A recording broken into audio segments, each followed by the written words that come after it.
Hello. Hello, anyone who's here early. I'm starting now. I'm starting before the hour. Oh my god. Oh my god. I just want to start on this picture.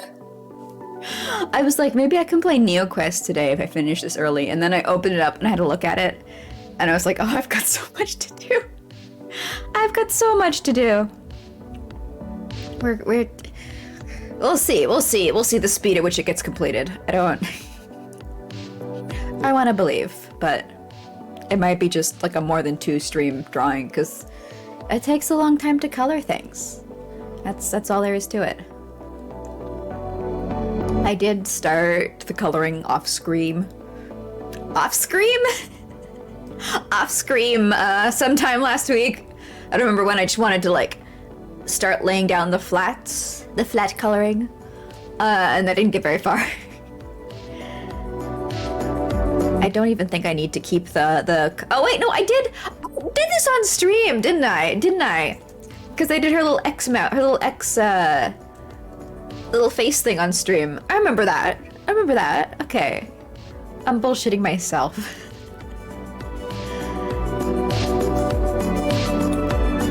My idea was to keep the coloring of stuff. I don't know. I haven't decided really how I want to do the shading and the lighting. It's still very up in the air.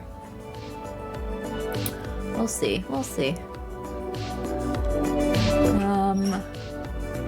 And also, what do I want? I think I want like a reference of what colors I was using for these little guys. I know for the head parts, for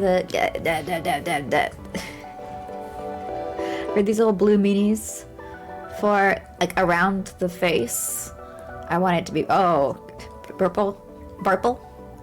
Hey Rob, welcome in.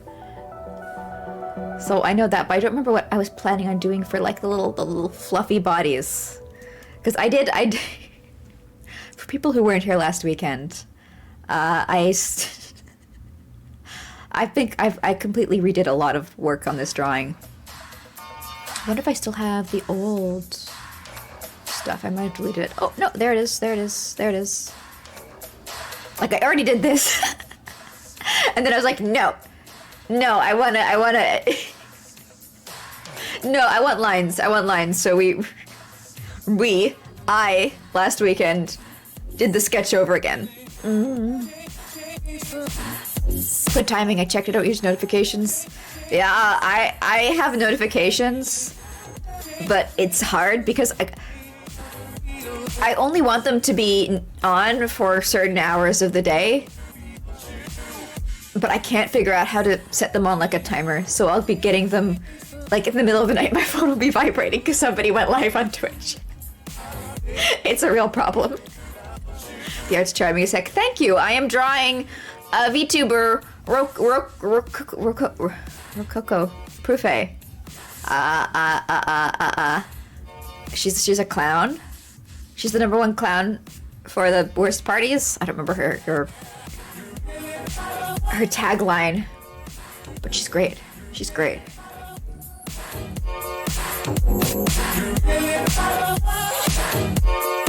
If you wanna, I don't know if she's still in her Sonic games. I think she's like played every single Sonic game. I was gonna say if you want to watch a VTuber who plays Sonic, but I don't know. I think she did them all. There's like a thing this year, just going through every single Sonic game. What? Oh, I had the pixel pen on. Was I doing pixel stuff recently? I don't remember. Sounds great after all. They are. I'm glad you appreciate it. You play as the clown in Dead by Daylight. Is that Dead by Daylight's the one where it's like tag with a serial killer, right?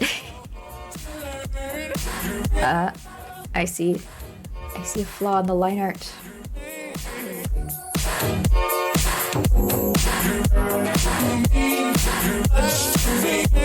Yeah, pretty much. I've seen gameplay of that back when it came out, when it was big.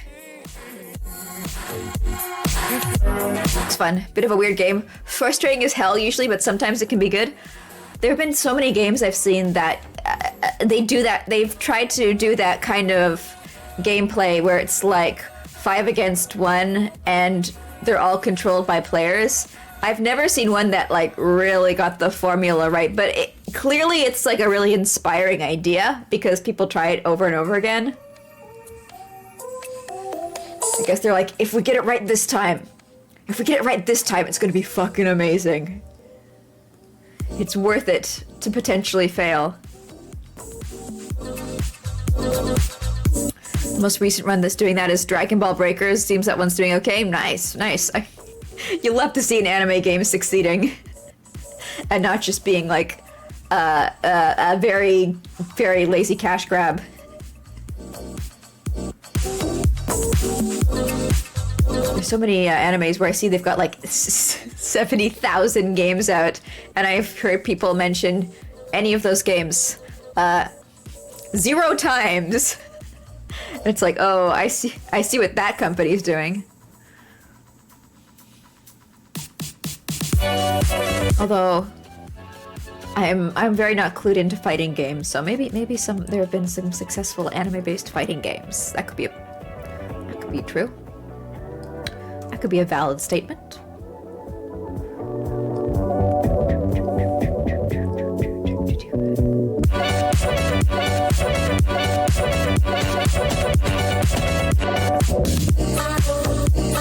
You know, a few great anime fighting games from PS1 era, but they were obscure. Boo. Boo. Well, I've heard that a bunch of like really old... I know absolutely jack and also shit about fighting games. The only thing I know is that during like the height of the pandemic, a lot of games really reluctantly switched over to using a different version of netcode. I don't know, something that fighting game fans internationally have been like begging for years and years and years and years and years and years. So, congratulations, congratulations. Roll back netcode. Yeah, exactly. Yeah. Oh wait, duh. Dragon Ball Fighter Z is anime still big, isn't it? I don't know. I haven't. I've never heard of Dragon Ball Z fighters ever in my life. Like I said, like I'm really out of touch with fighting games. But there was one that came out for a phone game I play, Grand Blue Fantasy, and there were like bonuses if you bought the main fighting game, and if you bought any of the expansions. Or I don't know if they were expansions or like character skins or something, excuse me. But I was this close to buying my very first fighting game because I was like, I want that stuff. I want it. But for some unknown reason, I don't understand why. You would only get the items if you bought the PlayStation version. And I don't own a PlayStation, and I want the stuff, but not that bad. Not that bad. So, like, they do have a version that's on Steam, but you couldn't get the items from the Steam version. I don't know why. I don't know. They were so close to getting my money. They were so close. They had their hooks in, and then I was like, oh wait, what? Never mind. It's been at EVO and has had world tournaments and stuff. Boo, console-specific lock stuff. Yeah. Very boo. Very not pog. Terrible and bad in every single way. Soul Calibur did that with Yoda and Link in different console versions. Or was that Soul Calibur 43? Either way, yeah. Soul Calibur has had some interesting crossovers, hasn't it? Yeah, this was really just like, I didn't care about the fighting game. I just wanted the items in the original game, and I was prepared to buy a fighting game and even try it because, you know, I bought it. Like they could have got me into fighting games, but If I'm not gonna get the item in the main game, I'm not interested. I'm not interested. But yeah, I'm really outside the fighting game sphere, because like nobody I know is into fighting games, and I feel like that's the way that you kind of hear about them if you're not playing them yourself, is you've got a friend who's really passionate about them. But my friends are like, please don't judge me too much on my older stuff. Gotta swing that tiny bit of internet e-celeb power around. You really do. You really do. You really...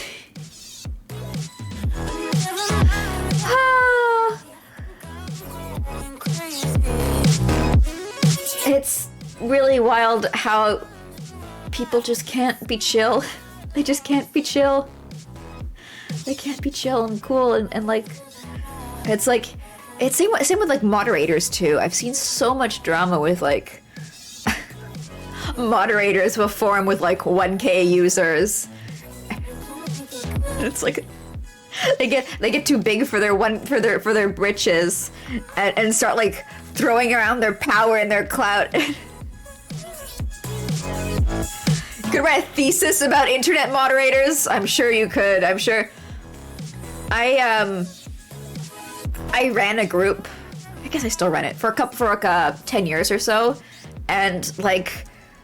I'd have moderators from other places come in and like try and throw their weight around like it mattered.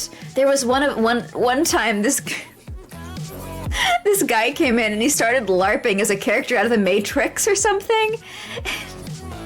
Because he was a moderator in a group with like a similar topic, and he was like, I can give you the red pill or the blue pill.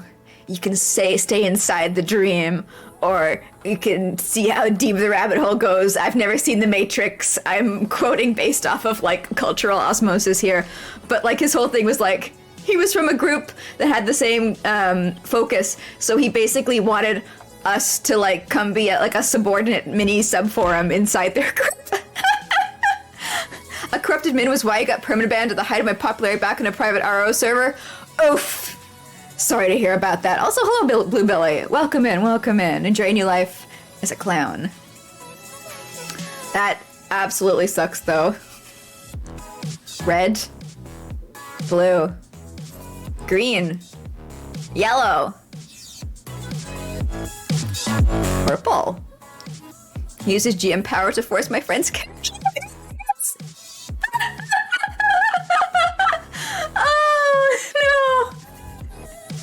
Oh no! That's such a self-own though. Why would you do that? Oh, rest in peace, Ragnarok Online server moderator. I remember being in so many RO servers that just like imploded because of moderator drama. It's like they get the controls and then they just lose their fucking minds. It's always the mods or admins. Yeah. Or like a mod will be abusing their power, but and the admins won't do anything because they think the mod's cool. They think he's badass. They got their little like oh, he does whatever he wants. Man crushes on him. They give to their friends and then it clique forums and then it's just yeah. See, for my group, what I did is I hired people I didn't know, and then we were just mods for so many years, we became friends. The reverse happened. But like, we dodged so many fucking bullets just by being polite and professional at all times. Like, there was this one person who was always causing trouble and like what was it? What did I do? I think like I gave them a couple of months suspension. I was like, fucking cool it, my dude. Stop being like this. And they were like, sorry, my mental health. And then they came back and they kept doing it and I banned them. and they were really mad, and they sent all the chat logs that I'd had with them to everybody else, and I was just like so polite and in my mod role in all the logs, and they just came off as like being as deranged as they were, and nobody took their side. Because they were like, yeah, no, everything Goofy said was like really reasonable and polite. Why? Goofy did everything that they should have to make this fair. It's so much easier. Number one, it's so much easier. Number two, you get the moral high ground boost, which, as the internet can prove, tastes delicious and it gets you hooked. And number three, your group can last for years and years and years and years and years and doesn't fucking fall apart. Your community can survive. The benefits are endless. Just be polite. Just be polite and not corrupt and weird, my dude. It's so easy. It's so easy. Groups hate her. She knows the one secret. Just don't be a weird dick. Don't become corrupt. Don't use your powers to give yourself any inherent advantage. The numbers are made up. It doesn't fucking matter anyway. I'll own myself, I'll show her. Yeah, that was pretty much it.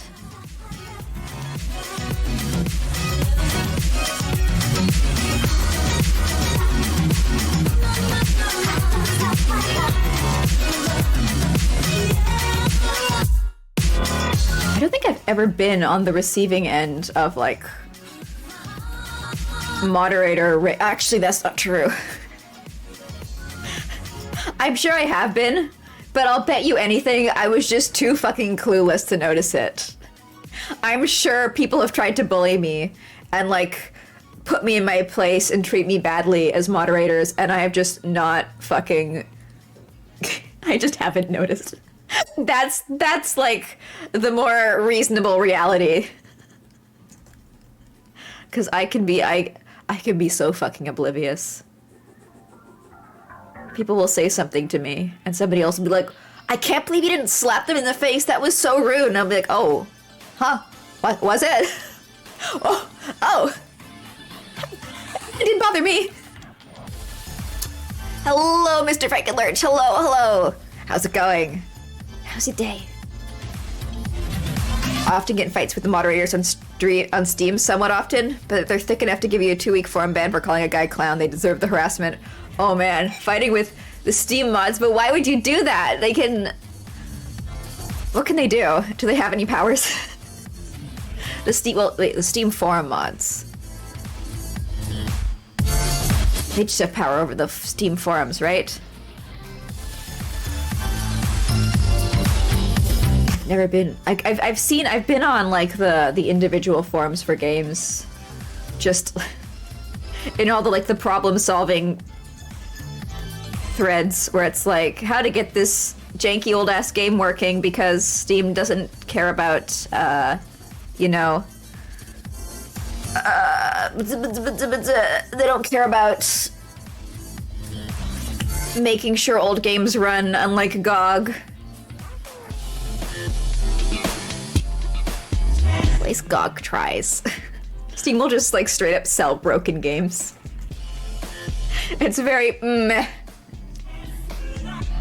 If you eat enough forum bans, it goes to your community and hides your profile and stuff. Oh cool, then you don't have to turn on to hidden. Nice. You called a forum mod a crayon eating a few months back. Do they not like crayons? Are they anti-crayon eating?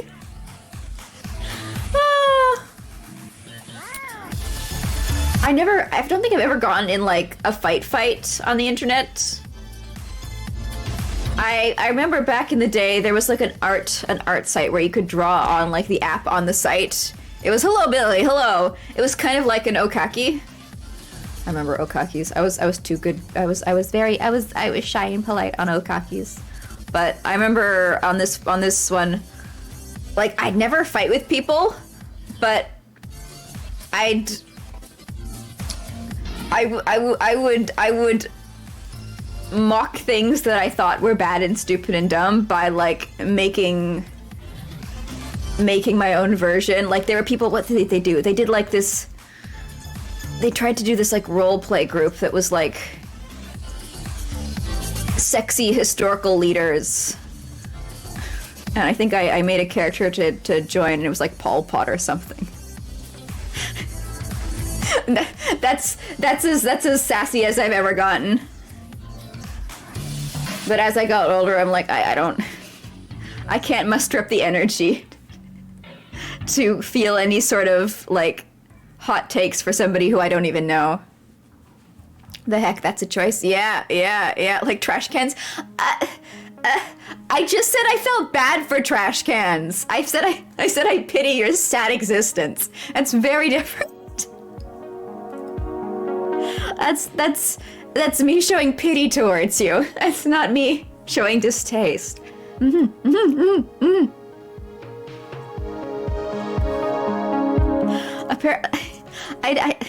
Look, at least Trash Talking VT has like the word trash in their name, so I can't. So I know that there's like somebody who has a trash-based existence, so I can be polite. You're undercover. Like, that's your fault. You gotta have a more on-brand username.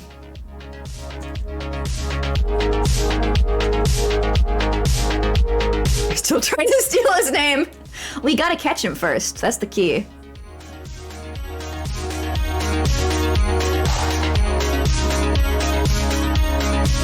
What would some other good, like, trash-themed names be? I'm so bad with names. I spent approximately 0.005 seconds thinking up my own Ha0nk handle. I didn't even consider the Hank Hill implications until much later, when people pointed out to me repeatedly. Stinky little trash receptacle one. I love garbage, yum yum yum, __ X. Billy Bins, Garbaggio. Oh, Garbaggio would be nice. That sounds like a magician. The magnificent Garbaggio will now make your plastic waste disappear. Close your eyes. Nom nom nom nom nom nom nom. It's done. Something like that. Garbaggio sounds like an Italian biscuit. See, I thought like a magician, but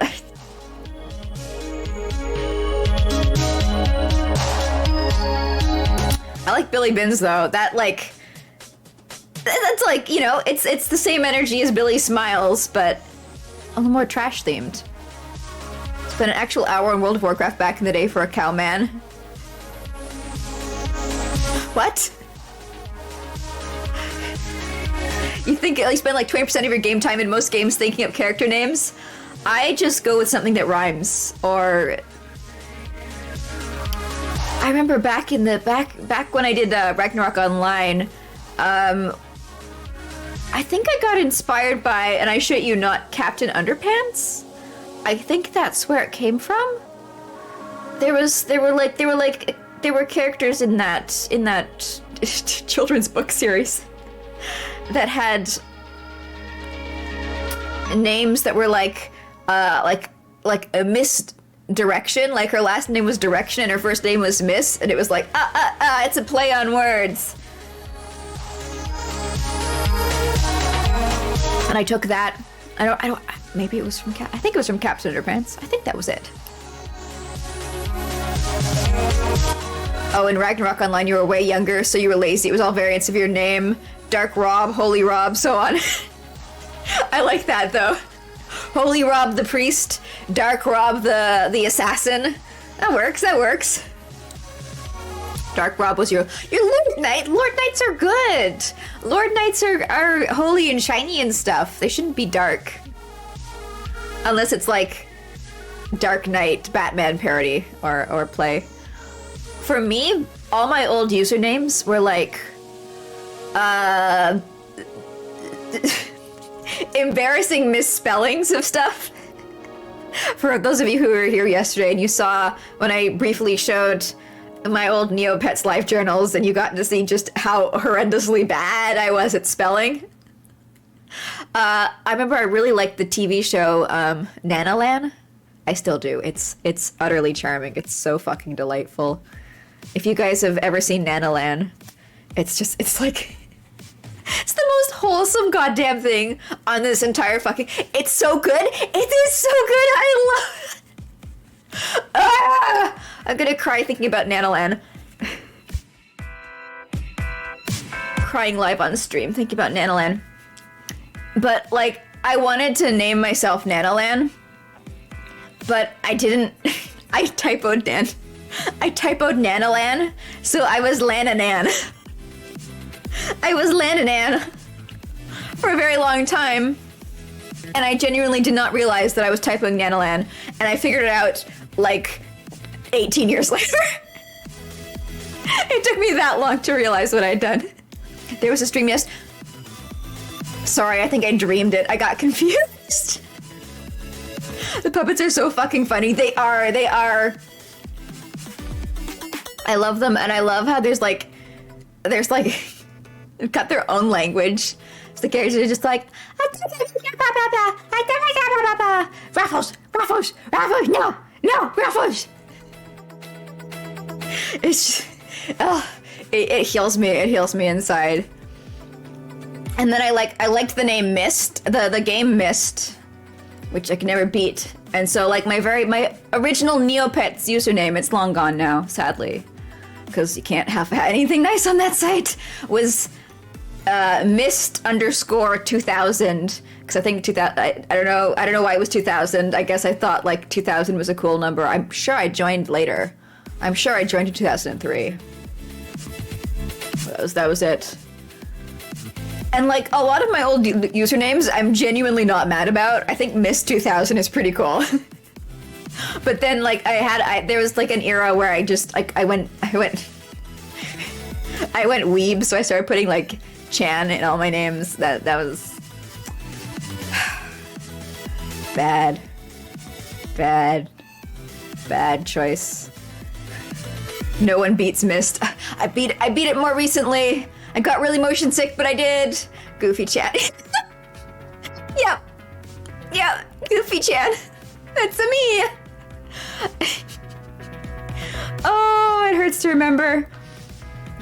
But also back then, I was doing the thing where you put like letters in your username, and I still think it's I like it. I like it.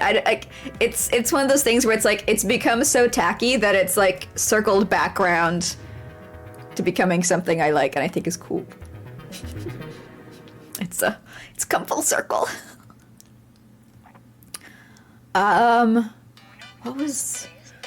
was oh yeah, so after those names I just gave up and I started calling myself like poop fart everywhere.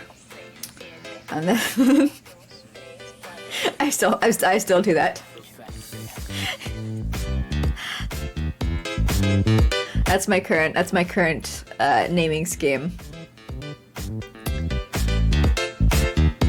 Just a 13-year-old boy, your way to victory. That's it.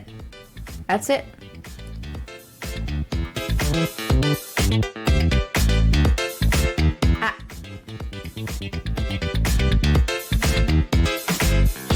Don't you normally put letters for your username? You just use this username or you figure it's not worth anyone stalking anyone, so no harm. Yeah. Well, okay. So, I come from a background of Neopets where, because on that site you could only have one character of each name, because of that reality, there were like different tiers of qualities of username, and there were especially for your pets as well, but also for your account. And it's like if you got numbers in your name, It basically translated to like you're a pleb who's given up trying. Your existence does not have the same inherent value that somebody without numbers in their username has, or the highest rollers, the rulers of the site, those who are above everyone else, people who had real world names, like real world, like spatula, car. Oh, if you had 3 letters, you're gonna get fucking hacked. Everyone wanted those, like, the shorter the name, and like if it was a real world thing, that was true, fine, artful usernaming or character naming. And I feel like I've internalized so much of that. Could be worse, could be the classic XX name, XX. You still got the same mindset. You don't want to, yeah, it's like been drilled into you, like no underscores, no numbers at the end. No Frank 654238746. It does bring you some joy when you can get Robin as a character name in games with unique naming. It usually gets taken real fast. I can imagine, yeah. I always, these days, I just, whenever I have like a character that I don't want to name them like Farty McShitknuckles. Genuinely, guys, I'm not even lying to you. I generally just go with something that rhymes. Because I like rhyming names. I think they're neat.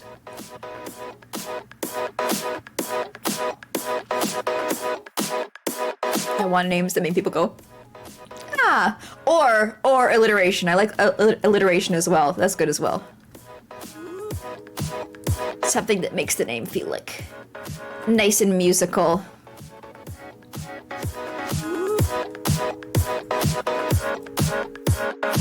There's a lot of times when I'm choosing a name and I want to put a little bit of care into it.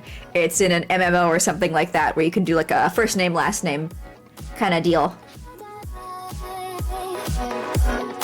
Ophelia buttocks. Oh, that's good. That's good. That's very good. That's very good.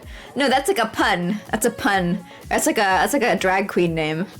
I don't usually do those. I just want something that like rhymes or starts with the same letter.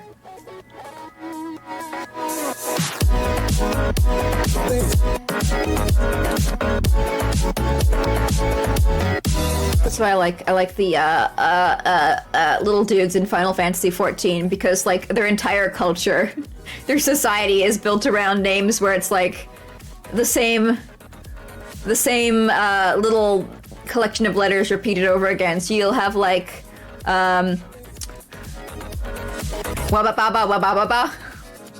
Like they've got JoJo names. That's their culture. Is JoJo is like JoJo. Sorry, not JoJo. What the Bobo? They got Bobo names. So they got names like Bobo. I find those charming. Like JoJo names. What? You mean like Joestar? Whoop. It sounds like a nightmare. No. It's really neat because like there's 2 different flavors of each race in that game, and it's like 2 branches of the same I don't know, species. I don't know how they classify people in that game, and they've just split into like separate cultures because they've lived in different places for so long, and so each of the 2 different Lalafell subgroups have their own like different shticks, I want to say, with their naming patterns. So they have different ways that like you repeat the words in the names, and like based off of those the different ways that like they play with the repeating sound, you can tell which clan they're from if you just have their name. I find it's so cool. I love little like extra bits of lore where it's like it's totally unnecessary for the gameplay. It's not shoved in your face, so it's not like cool, thanks, that's useless. But it's like if you go and you learn a bit more, if you like read the extra pages, you can like see that like somebody really put they put a little bit of time and thought into like the naming of these like the culture behind these characters and their races. And it's like they didn't have to. There was no studio mandate where it's like the names have to be different. I'm sure there wasn't. But somebody was just like, I'm developing this society, and I want to put thought into how they name themselves, because it's a big part of any society. You're gonna start using that for usernames. You're gonna be murmur.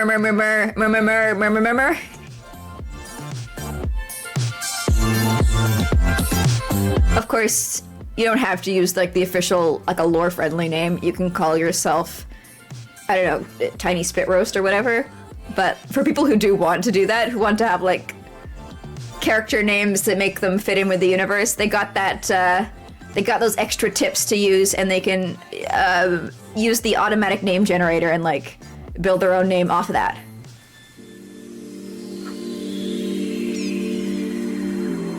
Silly, but makes it feel a little more real. Yeah. Exactly. Like, I don't like books and stuff where it's just all world exposition. It's just like non-stop going through and being like, this thing is named this because of this thing is named that because of that, this is how this culture works, that is how that culture works.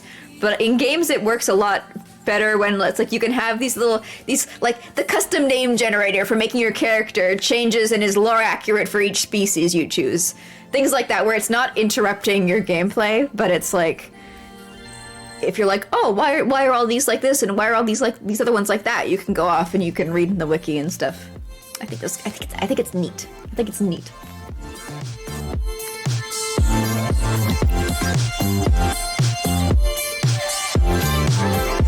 What colors are McDonald's? Yellow and red? Yeah, okay. And like a kind of like goldeny yellow.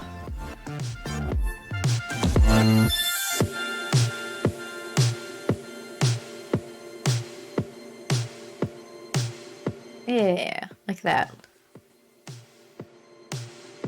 And the background's just like, honestly, McDonald's needs to get their branding in order.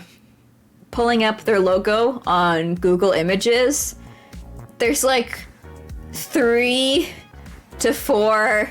There's like so many different shades of red. There's so many different shades. That's not good, you guys. There's someone out there seeing the same thing, saying the same thing. That seems close. But when I'm with you, it all becomes clear. And I'm so glad I found you. There we go. Like ketchup. You made your little guy horrifying. I'm so glad. I'm so glad. That's why I gave you horrifying options. You should not have been given this power. I give it to you. I give it to you. It's fine. It's a capitalistic exchange. You have to pay for every single, except for the freebies, like every single other feature. The concept is horrifying. You know this already. I might know this already, but the McDonald's colors when picked because they subconsciously make you hungry. That's fucked up. That's fucked up, man. That's so fucked up. Well, thankfully, I had some beans and cheese and stuff before stream, so it does not affect me. I'm full. I know already what this love's gonna be. I just can't wait until you finally get the if I stare at the logo enough, I will become hungry. I won't test it. I'm afraid of marketers. What kind of straws do they have? Like, I don't know.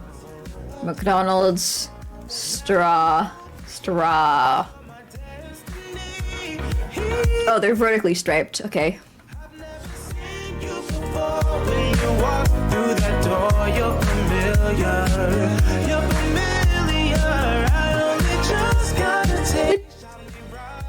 Whip. There we go.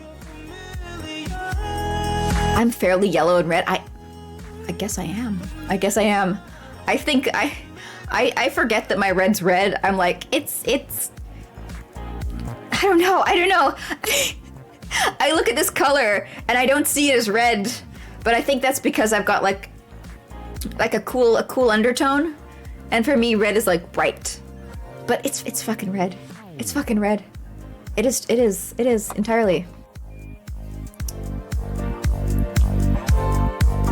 I'm gum. I am. Oh, my skin's pink. My skin's not red, but like I've dyed my bangs red, and my pom-poms are red, and my special eyes red, and my nose is red, and one of my earrings is red. I can list off more things that are red too. Apples, tomatoes. Oh shit, it is making me hungry. Oh no!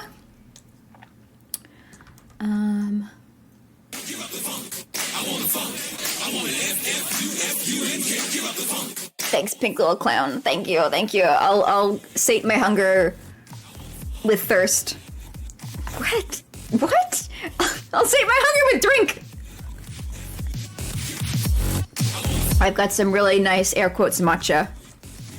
Very refreshing. And by air quotes, I mean it's like 98% sugar. So anybody, like the people who are like serious about matcha would want to hunt me down with like a Bowie knife, because that's not like in any sense what anybody who's serious about matcha would describe matcha as. It's like, you know, like the people who are really into coffee, like really into coffee, and you say the word Starbucks around them, and they start to visibly have a meltdown. Same energy. You enter and you hear matcha. Hello. Yeah, I've got some very artificially flavored mango matcha. It's very good. I love it. 10 out of 10. Pure sugar. Mango. Yep. You don't know the differences from a matcha and a latte and a latte or what? Matcha is green tea. Latte is coffee. Matcha with mango boba is baller. Oh, I imagine. Also, hello, Gio. Hello. Welcome in. How you doing? Oh, that I don't like thinking about mango boba because there's a place near the Brain Factory, which when I used to not do remote work, I'd go there and they'd make fresh mango smoothies. Like you'd see them take the mango and chop it up and put it in the pulper, and it was like the green mangoes, and they put mango popping mango boba balls in it as well, and it would be like directly injecting the essence of mango into every single pore of your body. It was so good. I miss it so much. But it's like I can't get it. I have to go down there. I don't want to. You've missed me. I'm right here. Ow. I've been here. All this time. I remind you that you have chili mango in your mini fridge. Why don't you go and just eat that with a spoon? Go ahead. No one will judge you. We're all friends here. Been dumb busy. Off. You never catch my streams. Yeah. I know the feeling. I know the feeling. There's like a few times people's streams where I've been trying to catch like the entirety of a playthrough of a series, and then like I get really busy and I miss a whole bunch, and I'm like, no, I don't. Well, shit. Sucks. Well, I'm glad you're here today. Settle in. You came for you timed yourself very well, because yesterday, as everybody knows, there was no stream.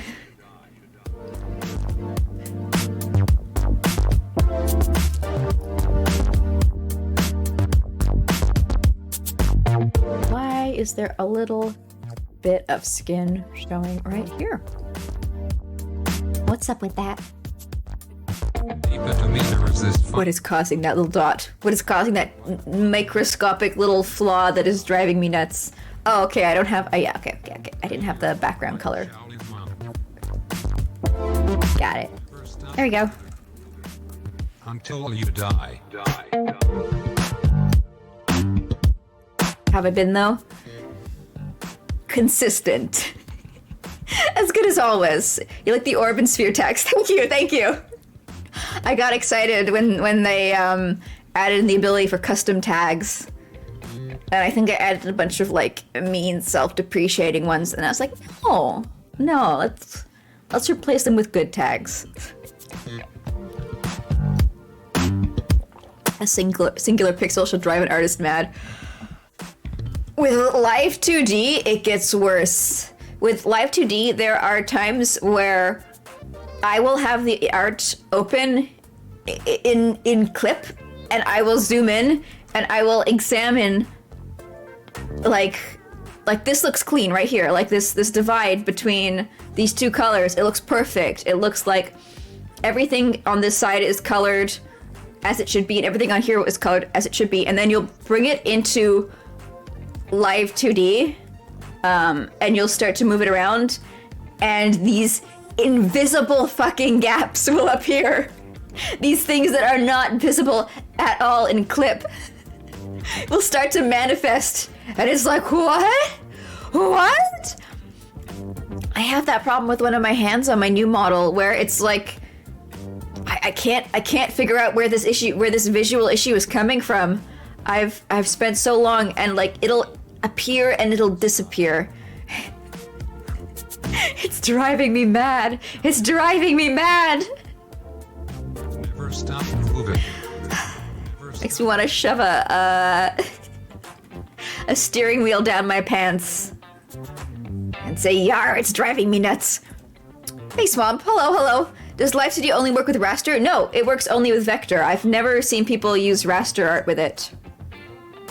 Wait, no!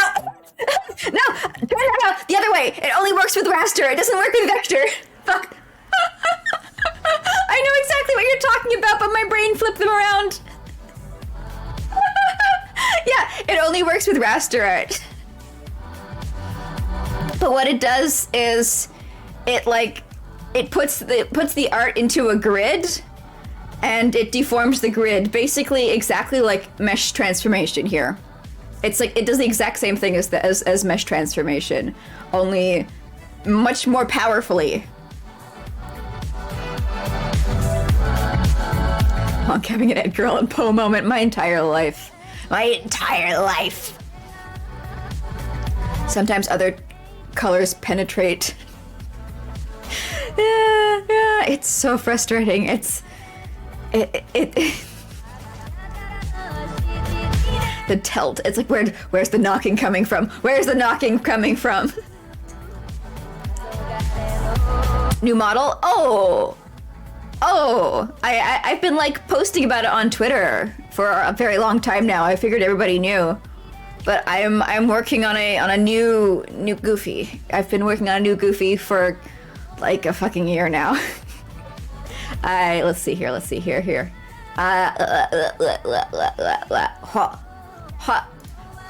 You guys can't see what I'm doing.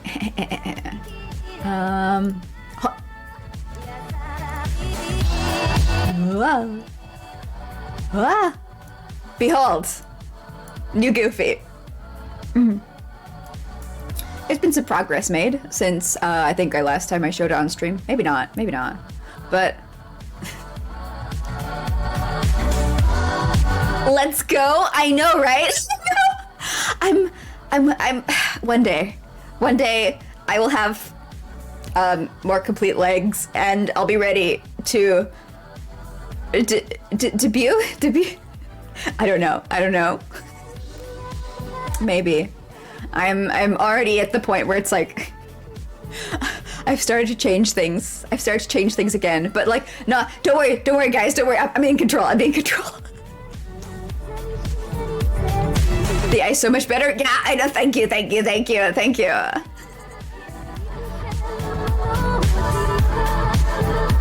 I'm very exciting. The scuff makes it cuter. Well, I guess I'm just gonna have to become ugly then. You're gonna have to deal with it. Debut totally. It's hard to prep for debut with your mind. Think of so many new ideas. I know, right? I know. And like, what's the? I've done anniversaries. I've done one anniversary, and it just feels like bizarre and surreal to like be like, oh, I'm gonna debut, but it's like, what? But you've already had an anniversary. How does that work? Plus, for the art, it would just be like, this is my design, done by me, with the art done by me, and the rigging done by me, and my banners were done by me, and we could be ugly together. High five, bestie. The light shading is so nice in the hair. Thank you. I'm going to be. I've already started reworking the shading on the body. I like my head. I think I've done a very good job on my head. I've worked very hard. But I saw Artemis's new model. And I saw like how nice the clothes looked, and I was like, I want to love my clothes as much as I love those. So I decided to like put 110% into my clothing. So I've brought my clothes back to the tailoring room because I was kind of getting I think a bit lazy with them. Like the jiggly hair. What a mood. Thank you. And yeah, I want to love myself as much as I love everybody else. But 109% in, we won't tell anybody. Thank you. This is my clown beta. I guess this is my clown early access period. I'm like those games that have been in early access for like 8 years, and people are still they're waiting for the developers to come back any day soon. God, thank you.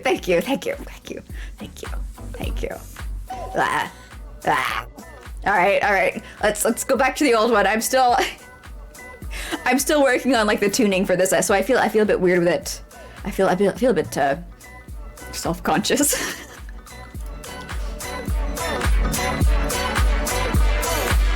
And I'm back. What resolution do you work in for the rig model? I work fairly low resolution because I don't want to cause my computer to like bleed. I know some people go really big, but they've got like computers that if they were anthropomorphized would have necks that are like twice the size of their head, you know? Big, thick ones. Let me see.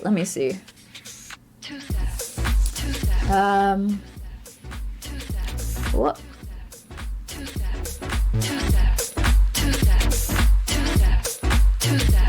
Can I? One second. Let me check something.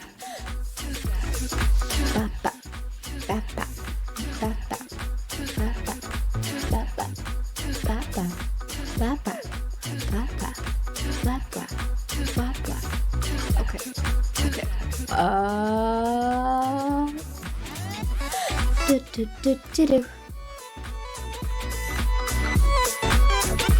takes so long to load my file. That's not a good sign. I work pretty small, but it's already sweating. This is 260 by 3,320. That's the size that I'm working on for my new model. You need to fix something in your Google models, but you're too lazy to go back to Live 2D hell. You just gotta find that motivation. You gotta find that obsessive streak that will let you do it. I work myself up to a point where I'm just like really fucking excited, and like I just want to go. I just want to do it. I get to the point. I work myself up until I'm feeling like that let's go emoji, and then I get in there. That's how I do it. I just psych myself the fuck up. While I'm at work, I just like the entire time I just fantasize about like how cool it's gonna look when I get it done and when it looks good, and then at the end of the day I'm like, oh man. 7 Days to Die is still an alpha. It came out in 2013. How about for all the Peter Molyneux fans out there? What was it? Goddess. When was Goddess put in open beta? Let's see here. Their Kickstarter succeeded in 2012. Their early Steam has yet to see an updated beta since 2016. Okay, they're a bit later. They're not as they don't have as insane a track record. Don't get used to it, I'm Molyneux. I will wave the flag. I will wave the flag in front of the bull. Oh, 26 by 320. With a 0 at the end. Yeah, with a 0 at the end of each of them. It's up at the top of my screen. Hey, you can squint. You didn't mean to put me on the spot. No worries. I'm always flattered when people ask me stuff about Live 2D. Because I'm not like a professional Live 2D'er. I just do my own model. Which kind of allows me to be like... It allows me to take over a year to get it done. But I'm always like, oh, you want to know from me? From me? Sure, I'll tell you whatever you want to know. Goofy be like, yes, exactly, Gio. Yes. You're still seething about Fable. I've watched retrospectives on Fable by the Salt Factory on YouTube, but I've never actually played Fable. It was like, wasn't it like a console? Was it one of those games that was like sacrificed on the altar of console games? Wasn't that it? I did play Black and White 2 though. I remember enjoying that game so much, and I'm sad that it's abandonware now. I do need a goofy let's go emote. Crab, I unfortunately, my plans for my emotes are to go back in and make like my own goofy faces that aren't based on any memes at all. Like, I love my meme emotes. They're very fun, but I really want to make some like fully personalized goofy emotes, and I think I could make them very fun. Like, nope. I want to make one that's like...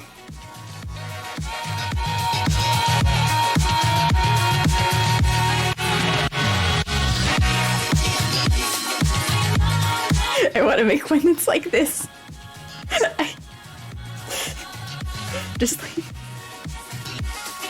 It's just been sitting in my head for such a long time.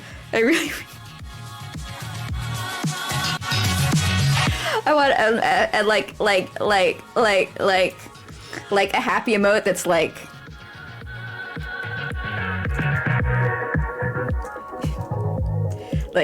just like really satisfied looking, like hell yeah. Like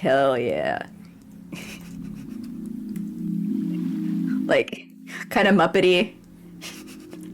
I don't know. These are like visions I've had in my brain. I've never even sketched them out before. So these are like complete proto. Little gumballs finally ready to invade Twitch chats. I wonder if I could do them as circles. I feel like they'd be too small.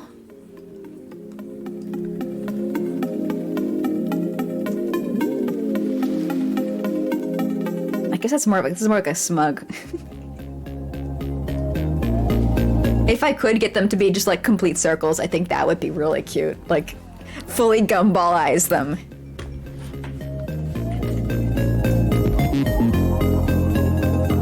You like watching speedrun videos too?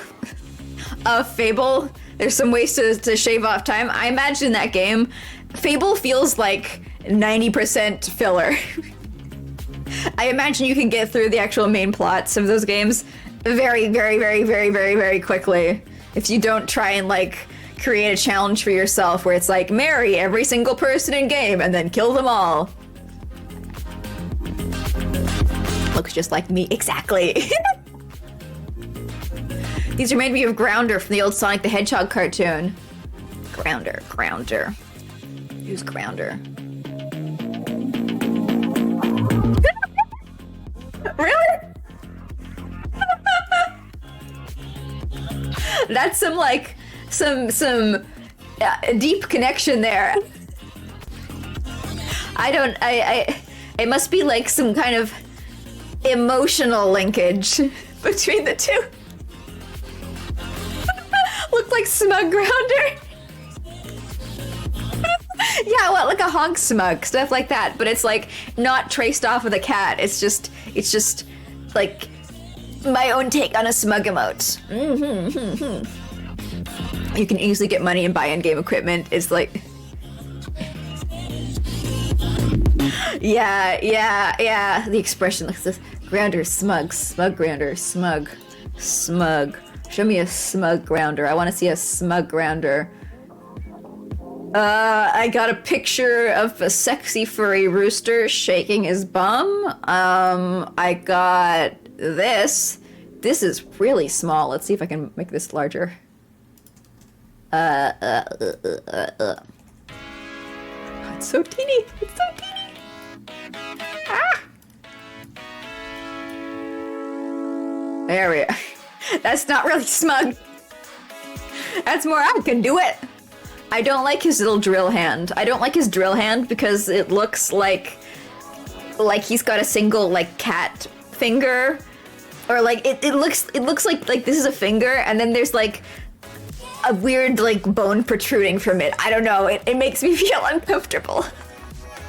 It looks wrong. And I get that he's a machine, so it's okay that he's an unnatural freak, but it's still it bothers me. It's like in Pokemon designs where I'm like, those things would be crippled from birth. How would they survive? I don't understand. Oh, that'd be Scratcher the rooster. Scratcher and Grounder. I'm glad you recognized who I was talking about just from my vague description. Looks really impractical. It does. Like, how's he gonna pick his nose with that? That's just, you're gonna bleed. You're gonna bleed every time. There's no doubt about it. Giant thumb. A natural freaky just like me, for real. Oh, he's so relatable. Old Broly from the Dragon Ball Z looked like he had giant toes because of his shoes. Old Broly. I think Broly was after I stopped watching. Yeah, I don't know this character. Wow, everybody's really thirsty for him. Why is he green? This looks like if Gatorade, or not Gatorade, this looks like if any of the gamer drinks sponsored Dragon Ball Z. I don't like it. Oh, I don't. It's making me imagine a world where like there's different like characters get added into anime based off of different like flavors of gamer juice. Also, yeah, Roko. Yeah, it's Rococo. It's Rococo. This is an image that I started working on last fucking year, and I didn't like how I was rendering it, so I ripped it out and I'm starting again. He's green because he's a legendary Super Saiyan in it. Is that the legendary Super Saiyan? Is that their thing, that they're green?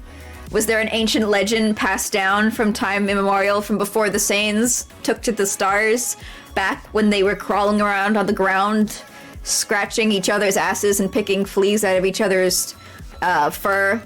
And this legend carved this tablet said that one day a legendary Super Saiyan shall be born, and he shall descend onto the planet, and he shall be Dayglow Green. Huh? Are you telling me that's the legitimate Dragon Ball Z lore? Because if so, I'm gonna go and, well, the guy who did Dragon Ball is kind of like retired, right? He doesn't take care of the main storyline anymore. He just draws Yamcha like tending, like, golfing. He's like, I've retired from this. I'm done. Which is like, good job, King. You're free. You're finally free. Congratulations, you made it. So many others didn't. Enjoy your eternal summer vacation. Goku Blue, Goku Red, Goku Rose. Oh no. Goku's got his gaming lights activated. Oh no.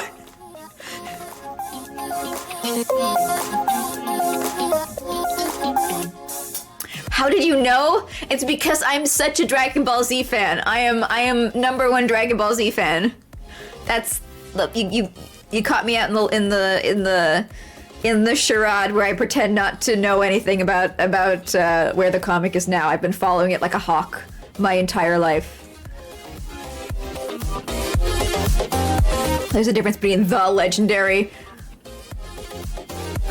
SSJ and the legendary SSJ. It's a bit of a mess. I can imagine.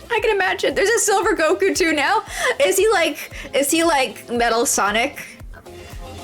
I hope he's like the Silver Surfer Goku. Toriyama, please. But I understood that he wasn't like in charge of the story anymore. That he was leaving it all to like juniors, and that he was just spending his time drawing all the old characters that he cares about.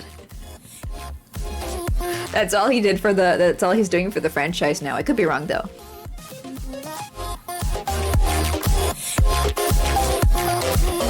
SSJ's abbreviation of Super Saiyan, but there's no J in Saiyan! Why is there a J? I don't understand! Metal Sonic's way cooler. You like Dragon Ball best in the original series when it was a wacky comedy? Yeah. I enjoyed Baby Goku. I enjoyed the monkey days. I've always wanted to read his other comic, with the robot girl. I don't remember the name, unfortunately. But I've never wanted to read it that badly, I guess. It's always been like something where whenever I think of it, I'm like, oh yeah, I want to read that, and then I don't. So, Ha0nk.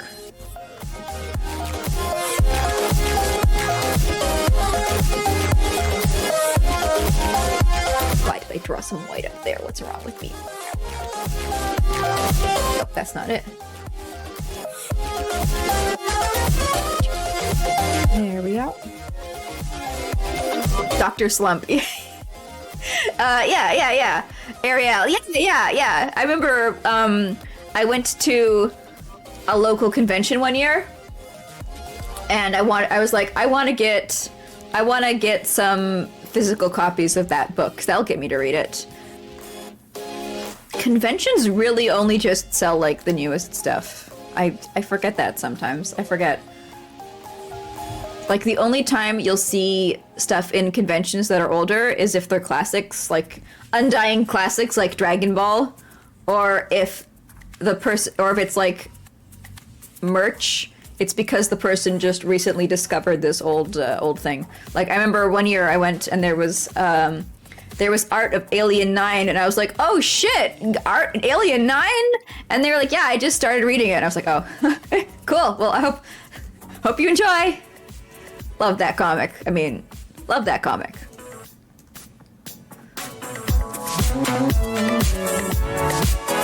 I think it's written Super Saiyan in some. Oh, okay. I'd understand if it was like, maybe it's based off of like the Japanese. Well, no, the Japanese spelling is not using English letters at all. But maybe like the pronunciation of I don't know. I got no reasoning.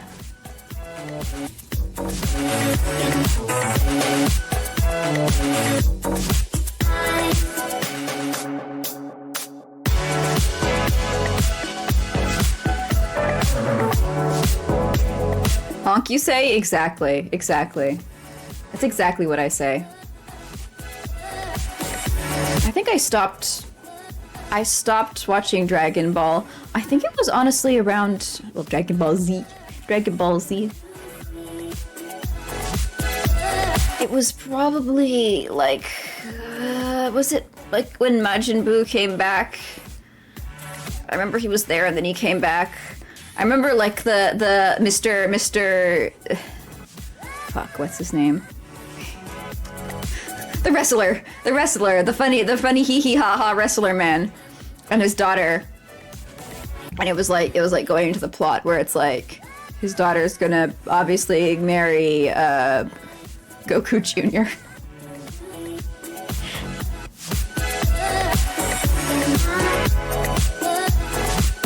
They were literally rushing Mr. Satan. Mr. Satan. They were literally rushing an episode out once a week, so it's no wonder the quality dipped. Oof. That sounds terribly rough. Yeah, wow. Oofta. Yeah. I've always heard that. I've never heard good things about, like, the animation industry in Japan. In terms of, like, everybody who works there, it seems to be because they love it with all their heart, not because of anything, like any kind of, like, physical health benefits to working there. It's the same as, like, the gaming industry, where it's like, we will take advantage of people's ability to care about things. It always makes me very, very, like, oh, please, get better, do better. Come on.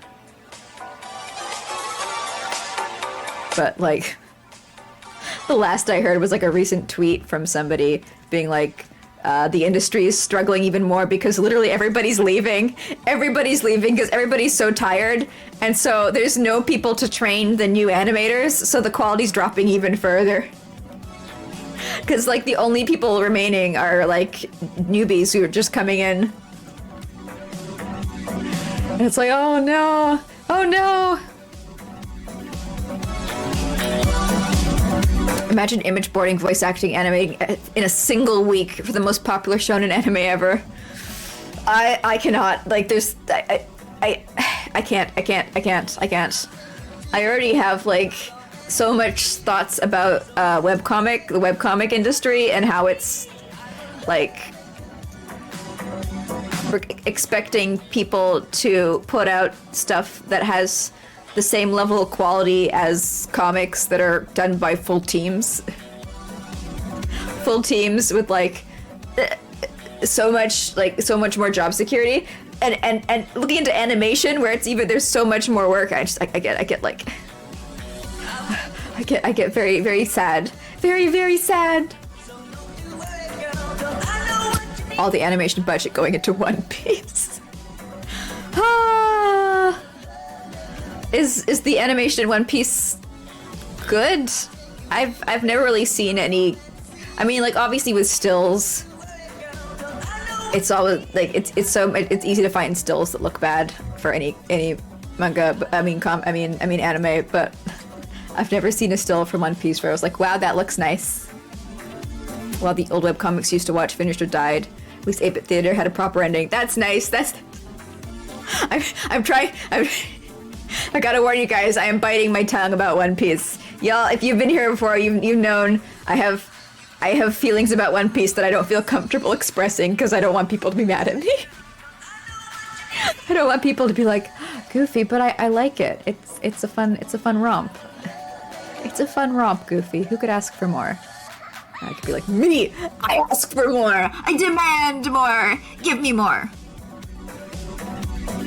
Stop canceling other less successful things because they don't live up to it. Rah. Rah.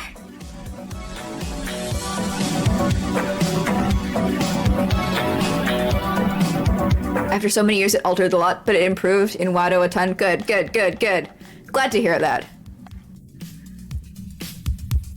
One Piece is mid as heck. Yeah. You refuse to believe webcomics finish properly?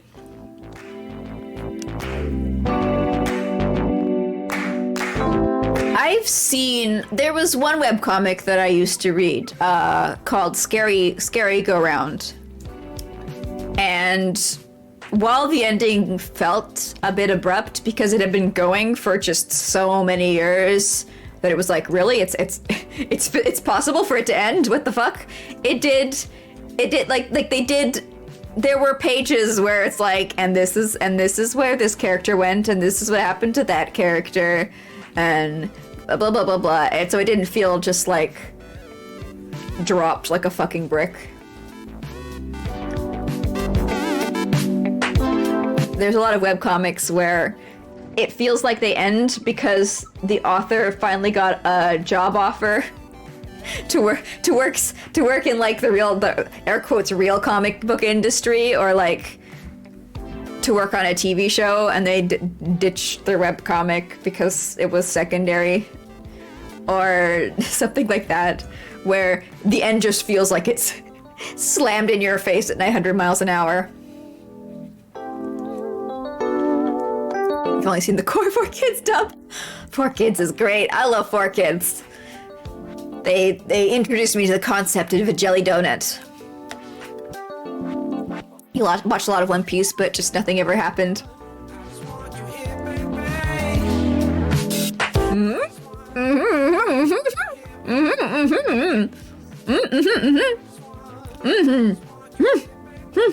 didn't rage at it like watching Naruto? I remember I was really into Naruto. I still, to this day, I love the background and world setting and design of the cities. There's the effort that was put in to make this look like a real world setting that's like different from Earth, versus so many things where it's just like vague, blurry, fantasy, medieval, whatever, doesn't really matter, don't focus too much on the backgrounds, versus Naruto was like, no, this is a distinct fucking setting. To this day, I still love that part of it, but like the time when I started reading, I read Naruto for a long time, and I fell out of love with it the same time I fell out of love with a lot of shonen comics, when I realized like a lot of them, it felt, at least to me, like they weren't, maybe the authors were, but the publishers and the editors were not trying to tell a story. They were trying to keep people reading for as long as possible. The point was not to like tell a well-paced story with flow and interesting points that tie back into previous parts, but just like to keep people speculating, to keep people buying. And then once the reader numbers drop low enough, then the story is allowed to end, and is in fact like forced to end irregardless of where it is in the actual timeline of the author's original plans. And as I came to this realization of my own feelings, I kind of fell really hard out of love with a lot of like mainstream syndicated comics, and I've never been able to get back into them. There's some that I do like that are published by smaller publishers, where you can tell that they don't have a focus on keeping things going for as long as possible. They're not looking to sustain sales of this one comic for as long as possible because it's safe, because people already like it and know it. But they're like, they will publish somebody's story, but they'll allow them to tell the story at their own pace. And they'll allow it to end. I'll let them drag it out and never get to a real finish. Yeah. One Piece suffers a lot from it being a shonen. Has to care to fight a lot. Yep. Out of Shonen is the most world-building story out of them. If you think protagonists go from one place to the next to beat new bad X for reasons dull, that's how Shonen Jump is. Yeah.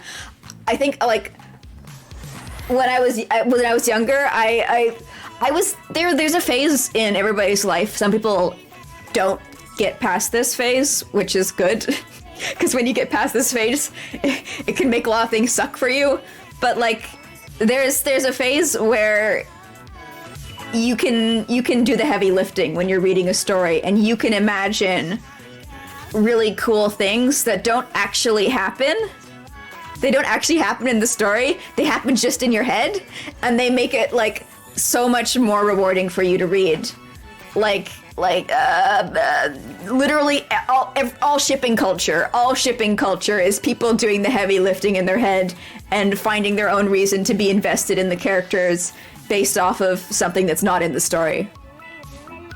And when I started reading shonen, it's still in the phase where it's like, I could imagine all the cool things that weren't actually happening in the story, but I thought they would or they could. And then by the time I was at the end, I lost that ability. And I was like, I want what's actually happening in the story to be interesting. Otherwise, I can literally just make up my own stories in my own head.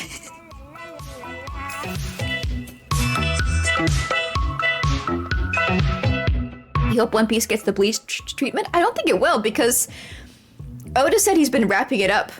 And it's like nearly ending soon for like 5 years now. So they're giving him time. They're giving him time to like slowly tie it all together and reach the end.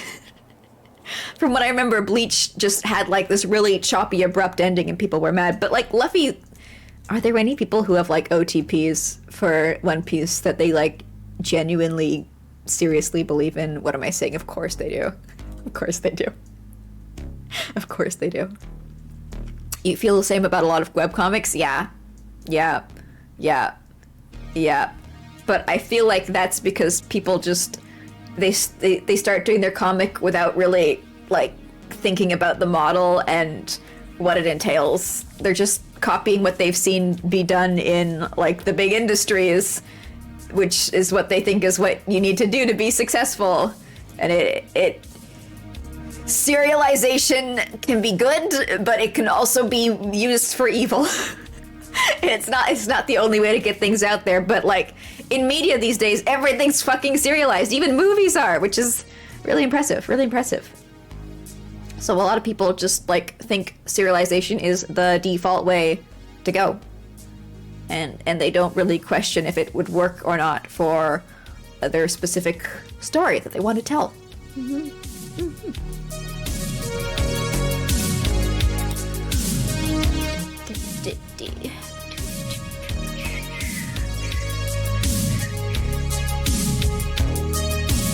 And wasted potential makes you angry. It does! That's the thing. I said a couple of streams ago, I started talking about this, and then somebody said a word, and I got distracted. Like, for me, when I'm really mad at a piece of media, it's not because I've hated it from the start.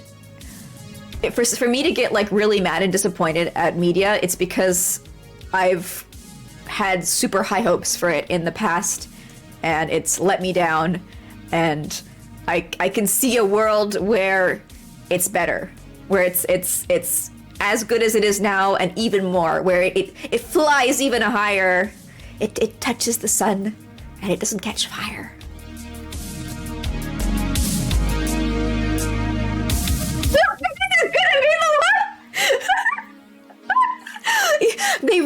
They reach the final island, and Luffy's been finally bested in a fight for the first time.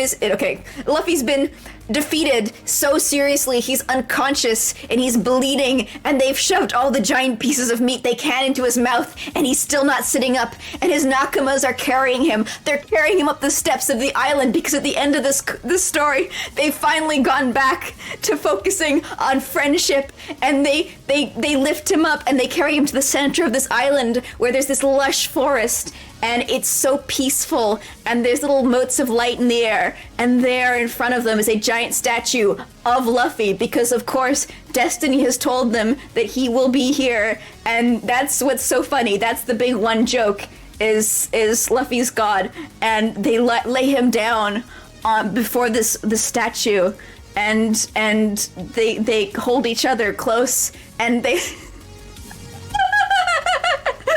thank you for the subscription, Milkshot. Welcome to the council. And they all cry really hard because nobody's afraid to cry in One Piece. Not even the tough guys. I assume they still cry. I don't know. I haven't kept up to date with the tear situation. And as they cry, they look at the statue and they look down at Luffy's swollen, rotting corpse, and and they see at the bottom of the statue there's ancient words inscribed on it saying, "Don't cry, laugh and love life." And they look at each other, and there's these flashbacks to every moment they shared with Luffy and how he taught them that no matter how dark it gets, you can always find laughter, and you can always find friends, and their tears gradually dry and turn into chuckles and giggles and guffaws, and they laugh so hard that Luffy comes back to life, and he's like, "Guys, let's find the two-piece." And that's the end. You're welcome. Now you don't have to wait for it to come out anymore. I have prophesized it, and so it shall be. Captain Buggy's better than Luffy. Yeah, sure. I barely remember Buggy. He was a evil flash in the pan. You got an ad during that? Oh no. I'm so sorry to hear. Rip. Didn't Luffy get a 6th transformation or something? Luffy is the destined joy boy of Giggle Land who will save mankind from its own sins, as was predetermined by a prophecy 80,000 years ago. He is the reincarnation of everything that is good and right in the world. And he's literally like a god at this point. It's, power levels have been increasing. This Addie's talking. I'm saying this rant. And my story time. You happy with this end? Sometimes headcanon is better. That's what I do. If something's been going on for so long that I have lost the will to see it through to the end, I just make up my own headcanon for the ending, and I tell it to myself, and then I never bother. I've never bothered by the fact that it hasn't actually ended, because I've tricked myself into thinking that it has by vividly describing what ending I see in my head out loud to myself.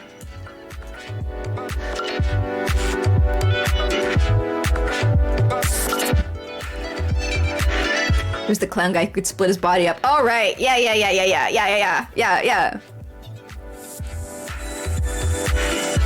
Remember when Naruto was like, hard work could overcome natural talent? And here's the son of the Hokage. You legitimately got lost in my Twitter. Oh no. Well, I'm glad you found your way out in the end. It's very twisty and turny in there. Yeah. I really like stories when they have a message and actually remember what that message is and like can carry it through to the end. It's always great when they do that. It's like, wow, good job. You can write. I'm so proud of you. Kissies. Like from what I've read on the Wikipedia, I have not read everything on like the actual One Piece story since I rage quit during Impel Down. It's been a while. It's been a very long time.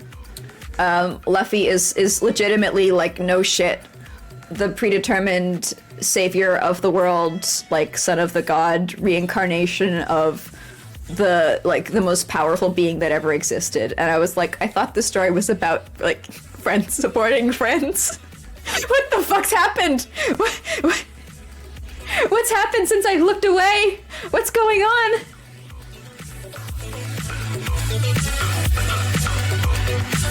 Power creep in shonen is it's so difficult to deal with. It's for the authors too, apparently. You gotta have your next form. You gotta have your next power up. And after 20 years or whatever, you know, either deity or nothing.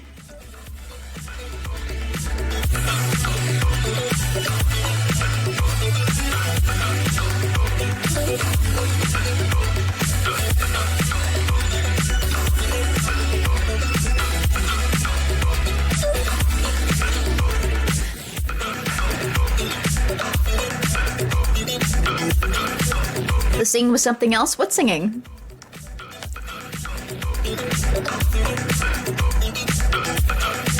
Don't worry, the troll mod, that was something you regret. Never Google anything that I mention on my Twitter. That should be like, if I could put a warning banner at the top, I would do that. I would be like, keep your hands inside the cart at all times. Do not get more curious about anything casually mentioned there. Just take it all at face value. Enjoy and move on. No, you just lost interest. You thought that was still the case. Yeah. Spoilers. Spoilers. It's Luffy's destiny. He was going to do this irregardless of literally whoever he brought with him on his ship. This is his life destiny.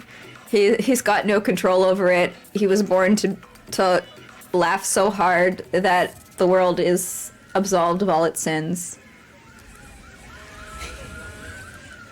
Surprise! Surprise! He's the one true God!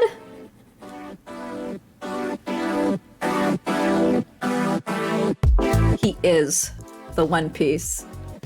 It's literally gonna be like the One Piece was the friends we made along the way, and by the friends we made along the way, I mean like Luffy's ascent into godhood.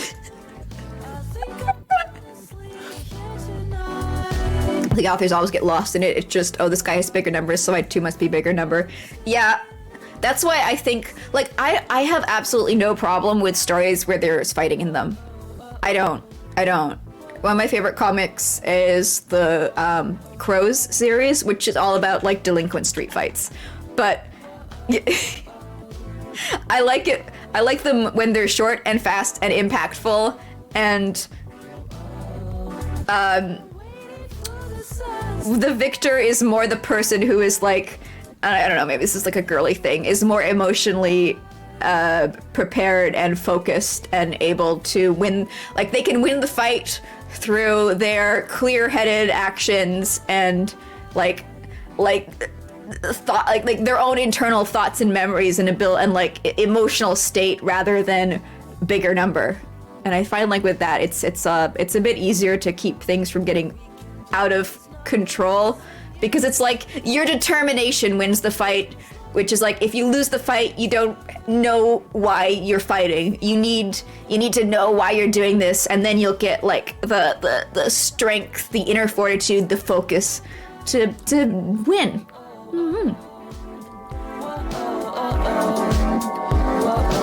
And if the bad guy wins, it's just because at that point he's got more of an idea of what he's fighting for.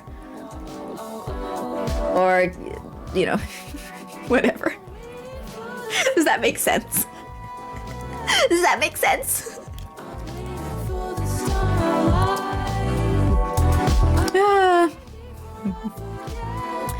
Develop new skill and tactics. I don't know.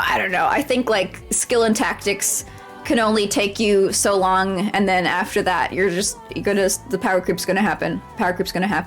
Because you can only have like so many skills, right? And then it just feels like you're pulling them out of your ass. Are there murders in that comic? No. The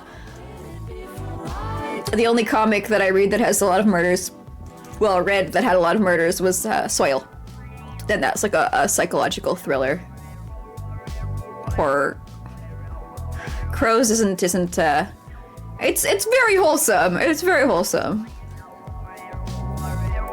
There's there is death though. There is death, but it's not like it's usually like it helps the characters. It helps the characters, or it forces them into new situations. It's not just like I don't know.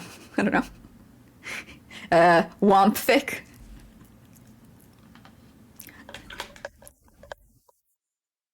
The One Piece twist is going to be awful no matter what. Yeah, there is no way to make the One Piece live up to 20 or however, like the amount of time this comic has been going on for. That's the problem. That's the issue. There's no way that he's going to satisfy every single fan, because different fans are gonna, like, by the time we get there, it's like, I'm sure there's like 80 different ideas of what the One Piece is going to be, and some people will want it to be like a big bazooka that you can kill God with, that they can use to get rid of all the bad people and solve the world's problems. And other people are gonna want that it was like the friends you met along the way. It's gonna be a mirror. They're gonna walk up to the One Piece and it's a fucking mirror. And some people want that. And you know, there's no solution. Goofy, you're being a smart-ass crow's murder. But Tish.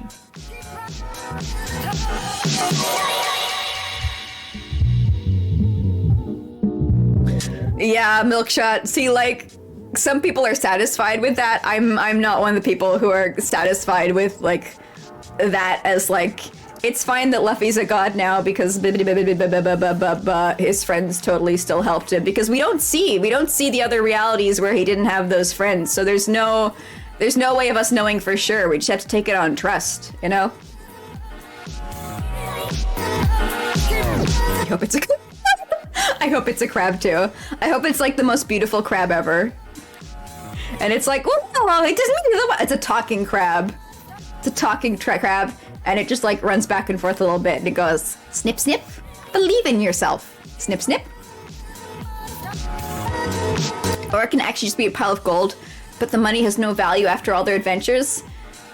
But, okay, so the One Piece, what we know about it so far is that, well, do we know what, I'm not sure if this is the One Piece or if it's just the island with the One Piece on it, but Gold D. Rogers, when he saw the One Piece or the island that it was on, I forget which, his reaction was laughter. He laughed. He lolled at it. Maybe he would loll at it because it's money. I don't know. It's a joke book. It's like a toilet time joke book. That's...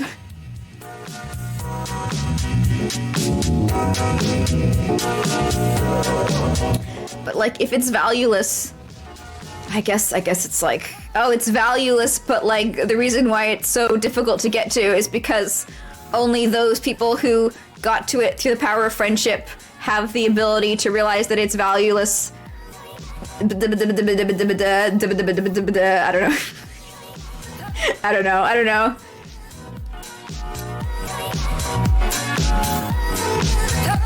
A wonderful sea. A wonderful see it. Ah. So thank you for the follow, Swaith. Enjoy your new life as a gum.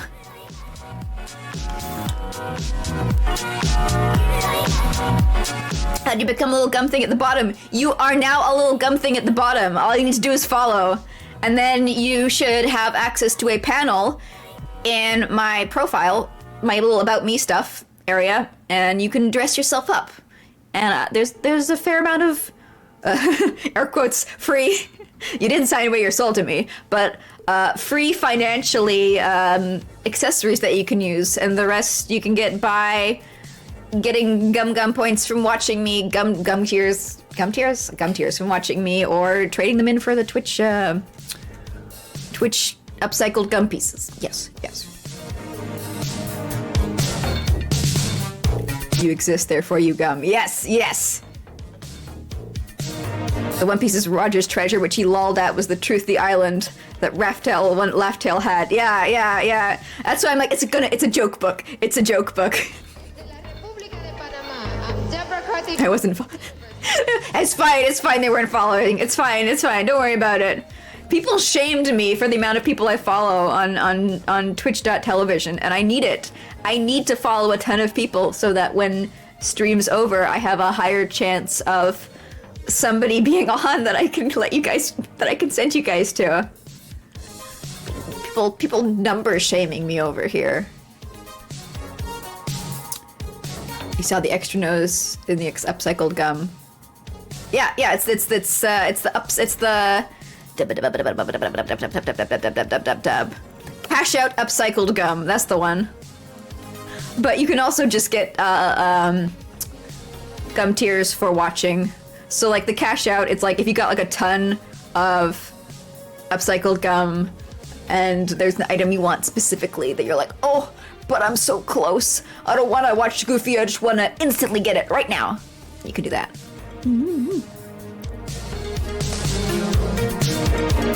You hit the max cap of... There's a max cap of following? How many people is that? How big is... How many people are you following? 2K. Holy fuck.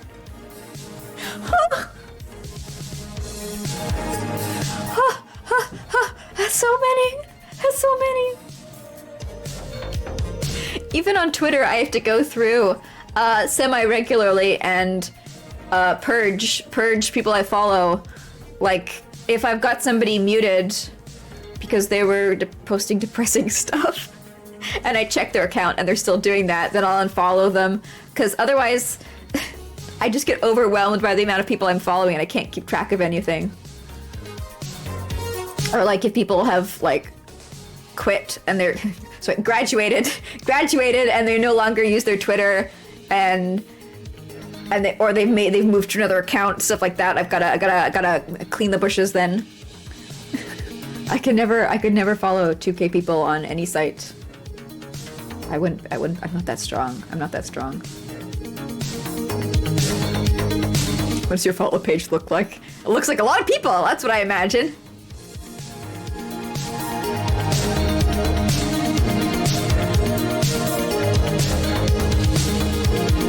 It's a whole lot of VTubers.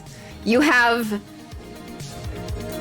so much strength. I hats off. I applaud you. I couldn't. I do feel like I should follow as many people as I can who I enjoy, obviously, not just willy-nilly, randomly, thoughtlessly. But I never get around to spending several hours looking for people and following them, which I should. Although sometimes, like, I'll find somebody who I want to follow, but they'll be streaming, and sometimes I get shy about following people while they're live because I don't want them to say my name. I don't want them to perceive me. So I'm like, oh, I'll just follow them later when they're off stream, and then I'm like, well, I've forgotten who they are now. I forgot who they are. Well, fuck. The eternal struggle.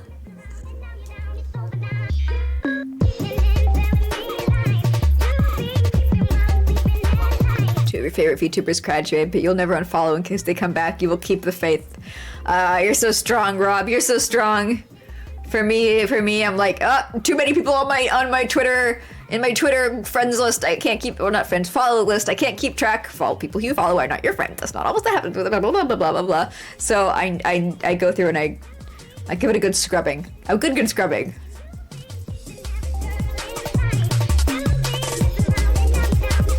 Hey, John. Hello. What, my clown car? Was something happened with the warranty? Although my frankly casual follows, like after raid, I dip out, gotta stop doing that. It's bad to have people for having people you're actually interested in. Yeah, I imagine it's you you lose track of who you actually want to watch. But what? But I it's I was gonna say it doesn't hurt to have lots, but maybe at 2K it does hurt. I don't know. I've never gotten to that level, so I can't judge the pain threshold. Does it hurt? Does it hurt?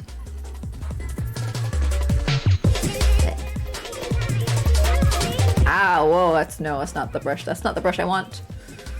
What brush do I want? I don't know. Watery? I have all these brushes, and whenever I try and like delete some, I guess other people follow too many people. I have too many brushes. I'm always losing which one I'm actually trying to use, and then I'm like, oh, but they're all so nice. I don't want to get rid of them. I need to keep them all of these brushes that I don't use so many of them. So when I draw a line with them, it looks like a nice line. Therefore, I'll use it one day. One day.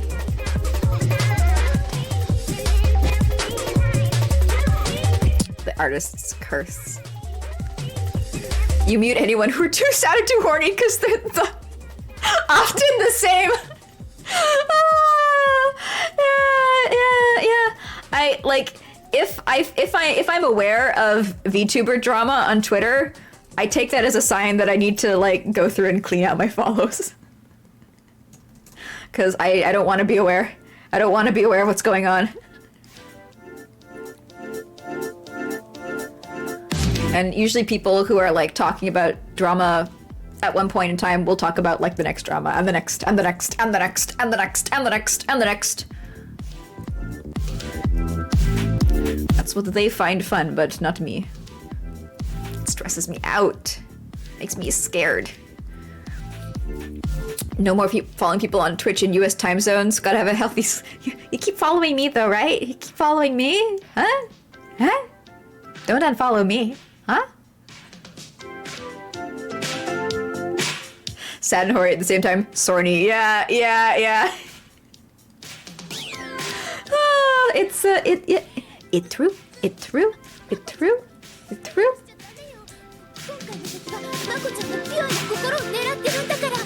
You got that with like fonts in your old PC. Your font folder was about 42. I found I was dedicated enough to my old fonts where I saved backups of them. I've got like fonts from 2007 on a fucking CD-ROM. But I don't need them anymore. I did have that though. I that's past Goofy. That's like past Goofy relatable. Now my fonts are pretty small. I have my font collection has been growing just because for like banners and stuff, for things when I'm VTubing, for when I have to make the graphics design, when the guns to my head, when I have to do it, they are useful now. I'm slowly getting back into a place where I need 35 bazillion fonts. I don't like it. Just angry posting or posting rabbits on Twitter. That's like very chaotic. One either angry posting or rabbits. One or the other. These two things are not the same.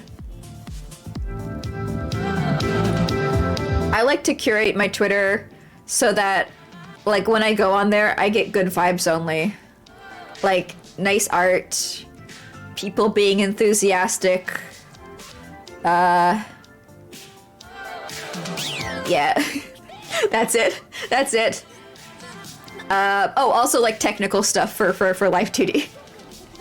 Those are the things I want to see. I want to see people finding things in life to be happy about, doing nice pics, and telling me how I can solve all my problems in Life 2D. Those are the three things I require. Who still uses Twitter though? All of us people who must dance to the social media algorithm, because if not, nobody will know we exist. And we need people to exist. Otherwise, we can't breathe. We can't breathe. The air. I need people to come to my streams. Please. I can't stream into the void. I can't go back there.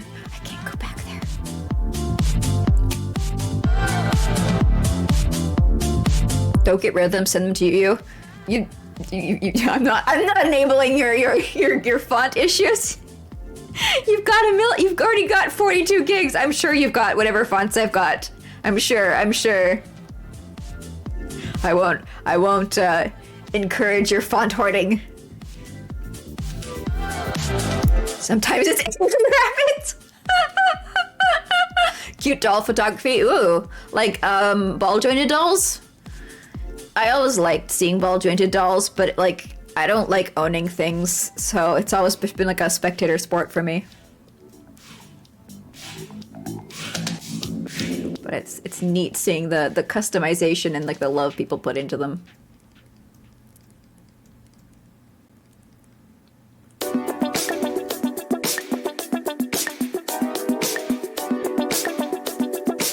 Japan does a lot of cool custom doll stuff. Yeah, yeah. It's ball jointed. No. Those are okay. So wait, don't worry. Ball jointed dolls. They're precious. They're here. Let me. I'll search for you. They're like.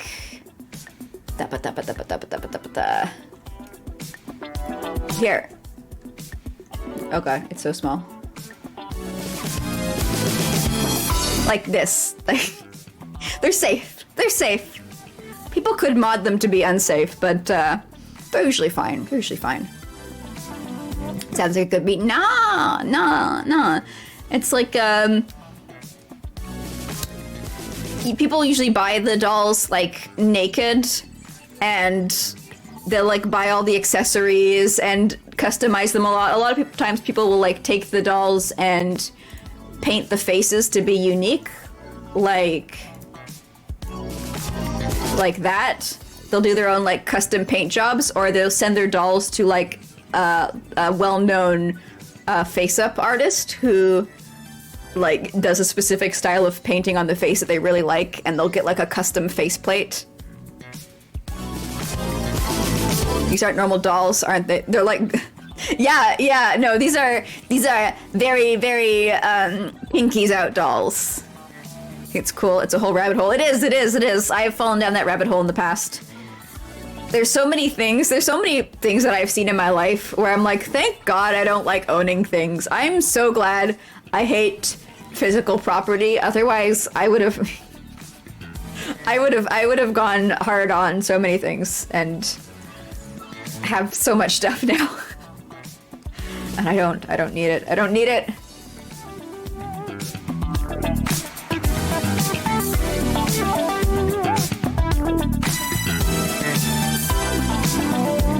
But then you can just enjoy it. You can just enjoy it from the sidelines, and it's fun.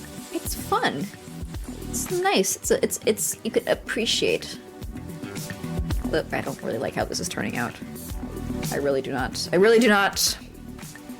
don't think I want to bother with working too much on the bushes right now. I'm not feeling in like the state to tackle bushes. So I'm going to leave those for another day. I really want to get some good, like, this does not look like natural foliage. I really want to get some foliage that, like, it feels good to me, like the way the stuff in the background does. We'll see how successful I am when I get there. But I will just focus on things that I do feel capable of tackling for now.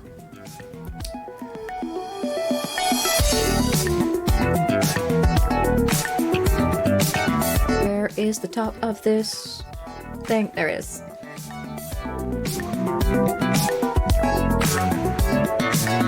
Oh, it's with the soft brush. I want the hard brush. I want the crisp edges, please. Thank you.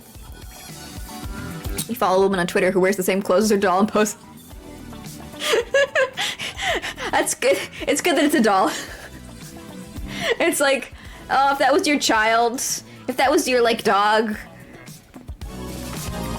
I don't know why a doll makes it better. Maybe because it's like, it's not sentient, so it's like a fashion thing. It's like a fashion thing. It's fine. But if the other thing was like sentient, it would be like, oh, I'm sorry. I don't know why that's like a line for me. It's like if you wanna be matchy with something, it's gotta either be a doll or this old enough to consent. You must be able to consent to fashion or have it not really matter that much that you don't. Their normal dolls aren't. They're like, goddamn the fashion. My God, some of them are amazing. I've seen I never fell down the rabbit hole of research and like learning about customizing Western dolls, but I know there is a big market as well for that, or community, not market. It's not really like I don't know Western doll manufacturers are hip to the jive of that, the way that Japanese doll companies are. But I know people who do modding of like monster school, monster elementary, monster. Oh, let me see here. Monster school doll. Monster High, like dolls that are a bit like larger and allow for that kind of modability. People, there's a scene of people who do that, and they do that because they grew up with Monster High, so it's got more of an emotional like they want the dolls that they had as a kid to mod rather than like a custom ball jointed doll from a company where they don't have that historical emotional attachment. But I haven't when I was aware of, ooh, she's got a white stripe. I like white stripes in here. I don't think Monster High was out when I first became aware of ball jointed dolls and their community. I don't know, but I've seen people do like the exact same Mori-K glow ups to those, is the same ones as you'd see for like a ball jointed doll. So it's not even just like, oh, they're two different aesthetic camps. People have dipped between the both. Quote the stream for me. A doll or old enough to... Yes.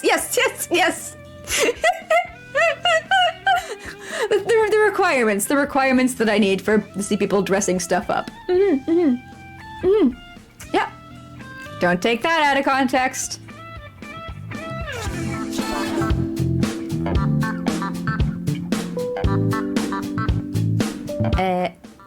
Oh, I guess that is okay.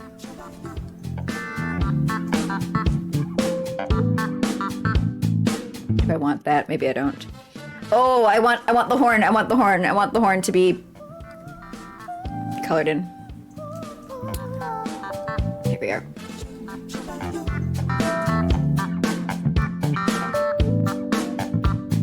Beep beep.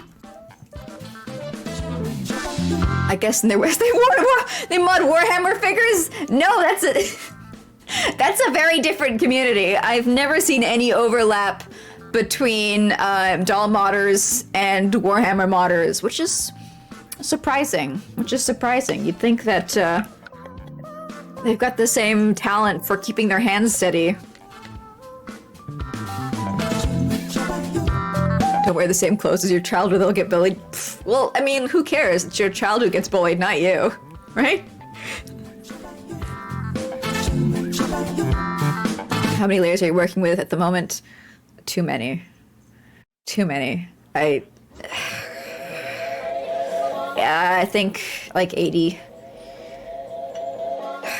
I used to work with like 2 layers, but when I'm doing a picture like this, I always get nervous that I'm gonna fuck it up. Honestly, it's been working on live 2D models that has like turned me to the dark side of too many layers, because with live 2D, you want to keep as many layers as possible. Like I've got 430 plus layers on this because you want everything to remain separate so that when you realize that you have fucked up, you can go back and edit things easily. Or if you like decide you want to change some colors, or if you realize that stuff needed to be separate to animate properly, it's still all there in its destructured form. Like when I import this into Clip Studio, into Live 2D, I have like a separate file that I save over with this, and then like I merge. So like I will merge things to bring them into Live 2D, but when I'm working on them and until the end of time, I will keep them all with like a version where everything is as separate as possible. And that fear has, I guess, slowly permeated every aspect of my life, including doing regular drawings. So I'm keeping every single fucking thing separate, even if there's no remote reason for it to be. Which is great. It's great. It's fine. It's good. 80 layers. That's a lot of clothes. Must be warm. I'm wearing, I've got, let's see here. 1, 2, 3. I'm wearing 5 layers and I'm still cold. 80 sounds just about right. It sounds just about right. Is there a way to folder it all? Yep. Folders. There's folders. You can import like a Photoshop file into Clip. It works just fine. Clip can save and open and work with Photoshop files and Photoshop brushes. I've imported all my old Photoshop brushes into Clip. Well, this isn't all of them, but these are the ones that I decided to keep after I went through and I cleared everything else out. It's very, very compatible with Photoshop. The only thing is if you save in Photoshop, some features that are Clip exclusive will disappear from the file when you close it. Like all of their rulers, because you can just like draw a ruler and then have your lines snapped to the ruler and stuff like that in Clip. And then if you save it as a Photoshop file, the ruler will disappear when you close it, and you'll have to put it back in afterwards. But like if you save it as a clip and then like it's very compatible. It's very compatible. It's very compatible.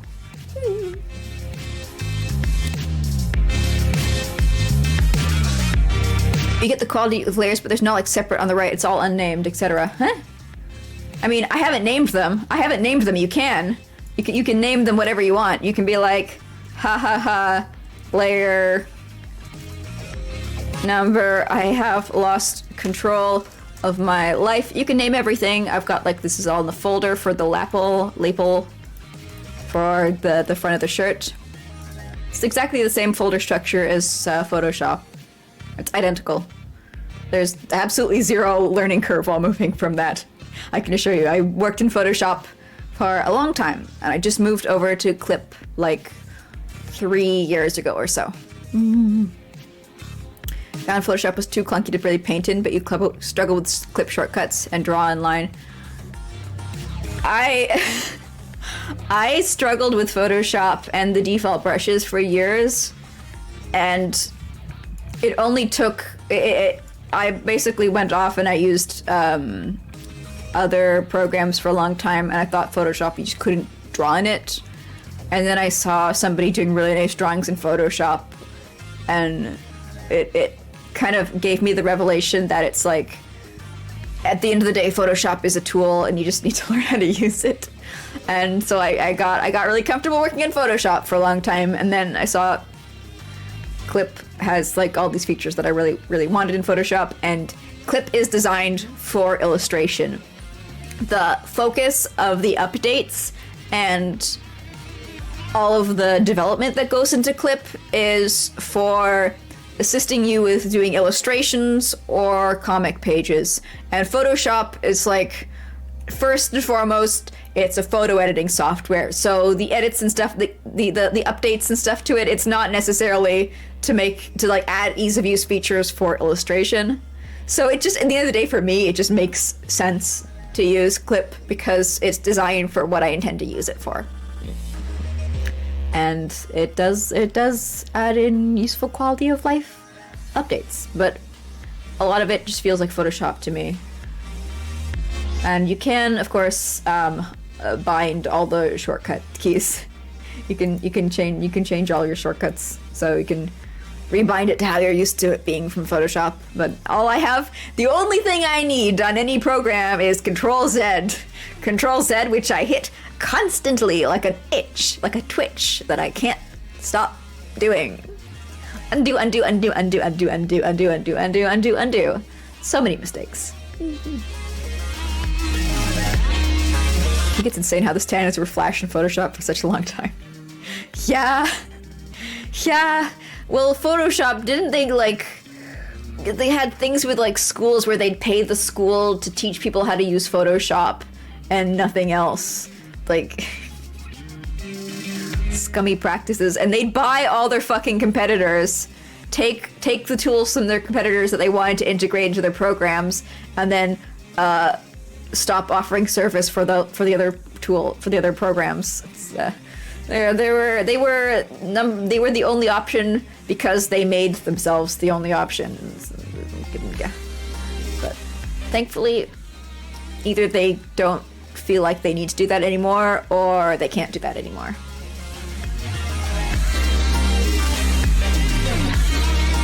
Photoshop and Wacom were both like the only option. I don't know if Wacom had the same aggressively hostile business practices. I don't want to slander them if it was just like nobody else tried to make tablets.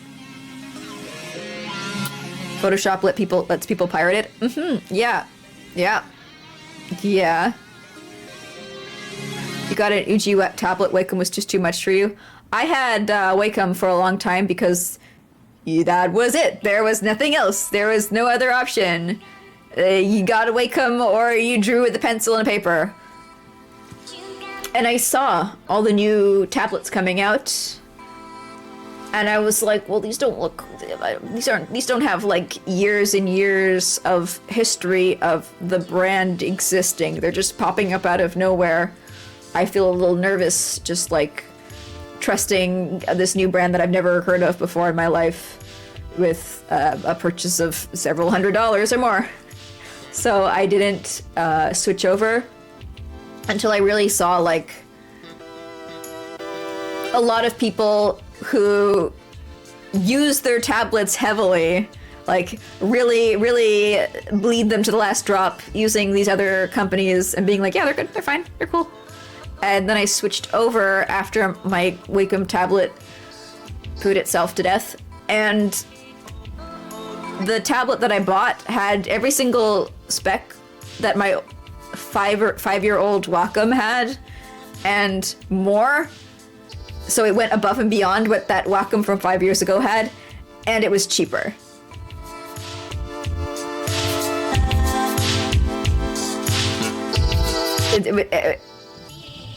And the Wacom from the 5 years ago was still being sold on the Wacom site.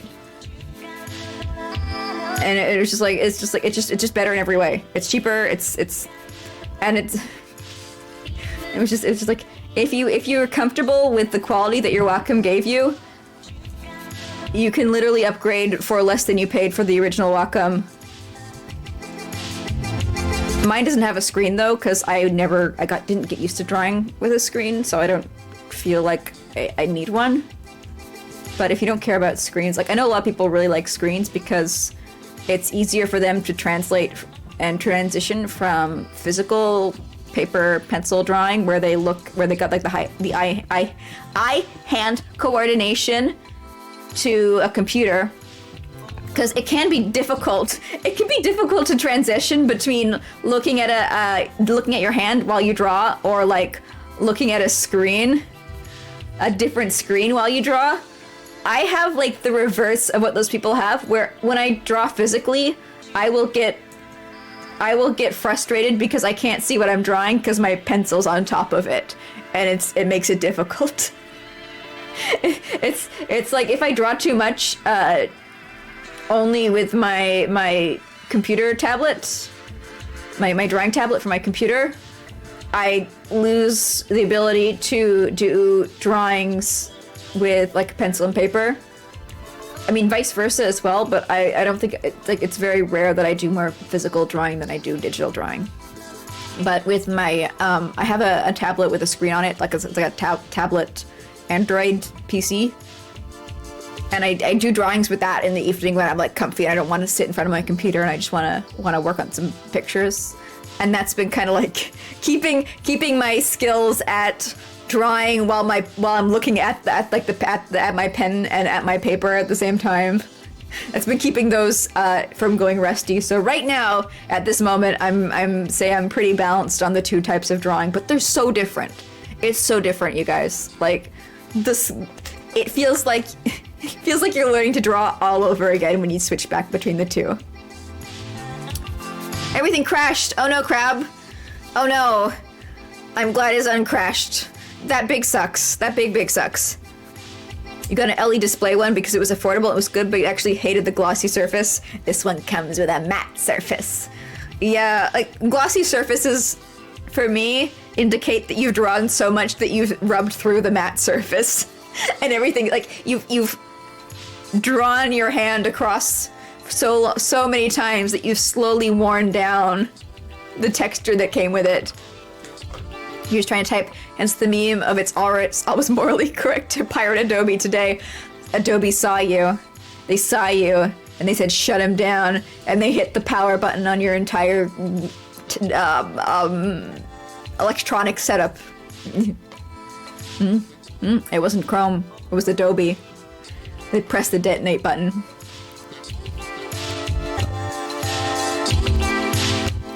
People think they like screens, but their spine sure don't. My spine will do what I tell it. My spine will do what I tell it, and it's gonna stop crying. It's gonna stop crying, so I'm gonna tell it to shut the fuck up and be happy that it is enjoying this technological revolution, this era that we live in. Could be doing this, or it could be out in the fields. Which one does it want? And the answer I'm going to give for it is this. Even if it's screaming at me, fields. It doesn't get a vote. You've been trying to maintain your traditional, but now only watercoloring remains, since the blending is just impossible to get on PC. I've seen a program that they were advertising that's like, it's really good at imitating traditional drawing, traditional media, because it does the proper blending of colors that does not... It blends colors like traditional media rather than digital media, which, you know, is completely different. And I'd love to tell you what the name of the program is, but I forgot. It was on sale for like $20. People were advertising it as being on sale for super, super cheap. Like, it's just like $100. And I was like, ooh, I want to get it. But it was only on sale in the United States. So, you didn't get it. Otherwise, I could show it to you. But to know any art stuff, you're just sitting here peacefully listening. You're free. You're free of the demons.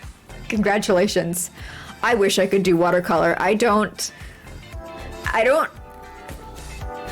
In some ways, I would say I'm an incredibly patient person. In other ways, I am not. I have no patience at all. And usually my ability to be patient is just my ability to forget. I don't think I have the patience for watercolor. I have never been able to successfully pull it off. Everything turns into fucking soup. Does not look good. Does not look good. You have negative art or music ability. You just haven't been training your muscle. You gotta train that good taste muscle, that good draw, good hear, good beep bop badoop bop muscle, and then it's gonna get so strong that you're not gonna be able to enjoy anything ever again because you'll just see the flaws in it all. It's worth it, I promise you.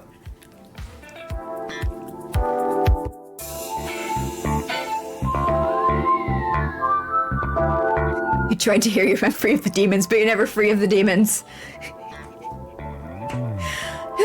True. True. True.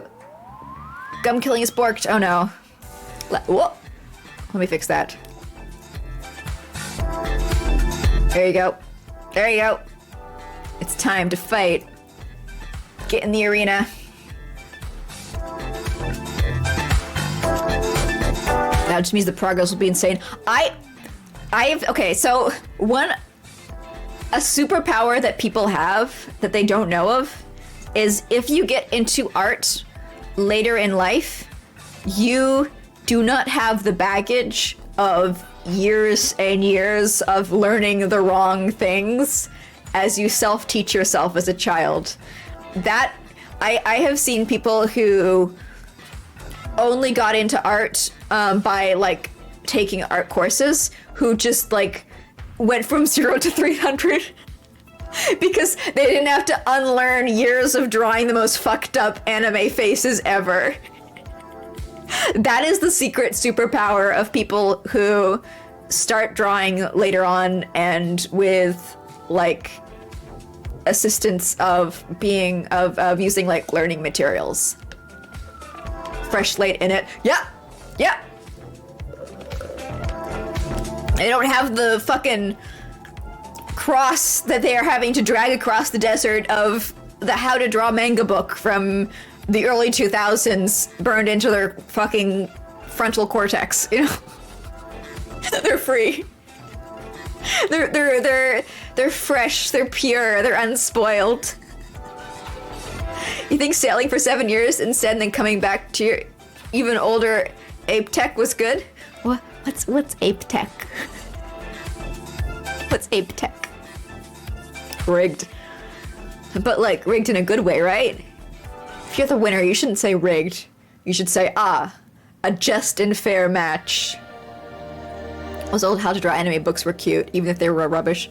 Those old How to Draw anime books were illustrated by teenagers. The How to Draw manga book was illustrated by, I believe, a 15-year-old. So, like, I don't hate or resent the author, but I resent the publishers for trying to make the quickest buck in the world and just being like, oh, we'll just take the kid of some person who works at the fucking office, and we don't really have to like pay her anything much, and kids will eat this shit up.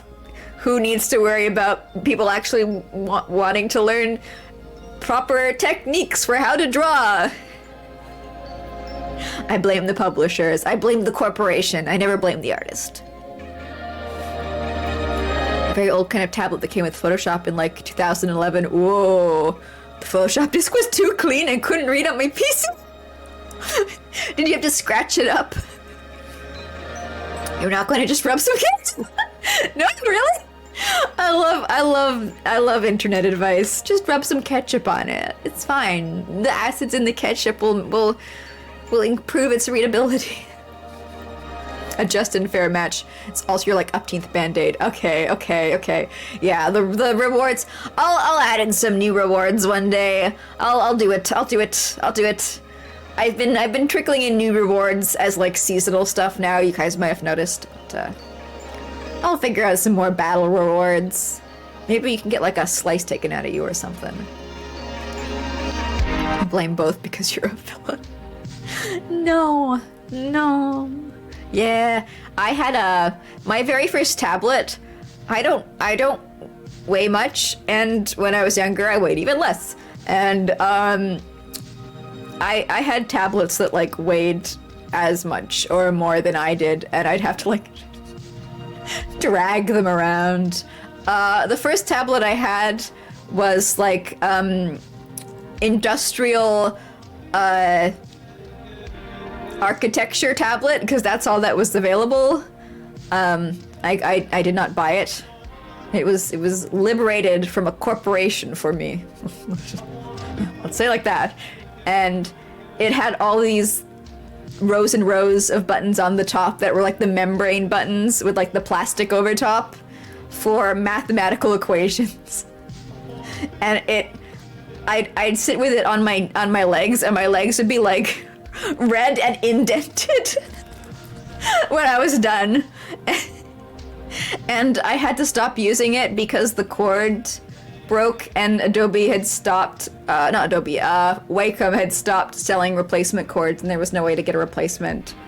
The machine itself was still working, but the cord was not replaceable, that's the only Wacom tablet I've ever had where it was not like built-in hardware failure that caused it to explode.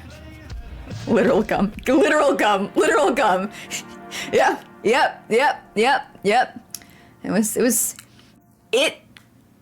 It worked so hard. I'll never forget it. Also, it was like, you know, like the old computers, like gross and yellow, like beige, but also yellowing with age. Ugh. Nasty.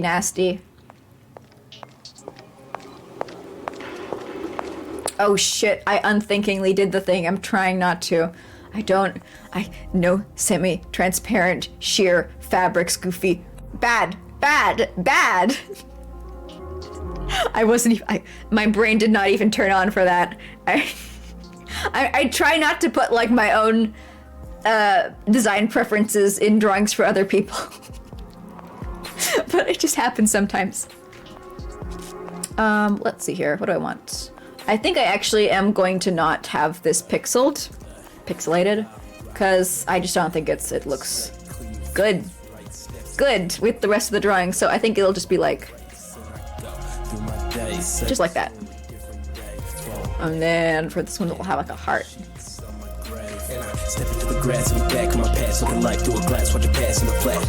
And this one's gonna have. That's one thing I never learned. Do it. And this one's gonna have. There we go. Place like that I've never been. Gray skies outside, I take a breath and let them in. You miss the old chunky computers and monitors, do you? I am not. If my current monitor fell on me, it wouldn't kill me.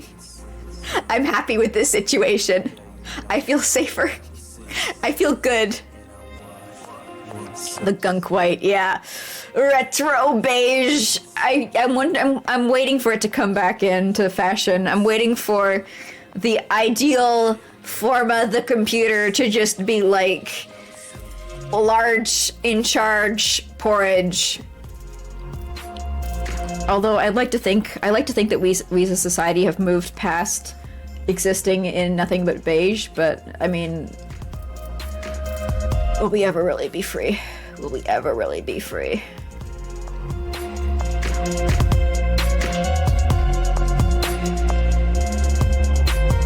The funniest thing is, like, the beige wasn't like a technical limitation. It was like they genuinely thought that it was like stylish and professional. It was like an aesthetic choice. It wasn't like a limitation or anything. It wasn't like, oh well, we would do this, but all we can do is beige. No, it was seen as professional. It was seen as responsible. You do until you hear one fire up around you and you can hear the ear-piercing whine of the CRTs. They were so loud. Noisy. Maybe when you're older and that frequency disappears. Yeah. Deafness will be a release, a bliss.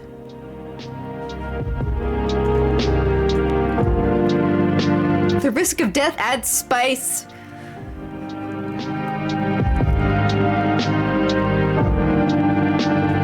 Clearly that position is undebatable, so I can't debate you. But like, I already get enough spice by eating hot pepper. I want some blandness in my life. I want to feel safe. I want to feel secure.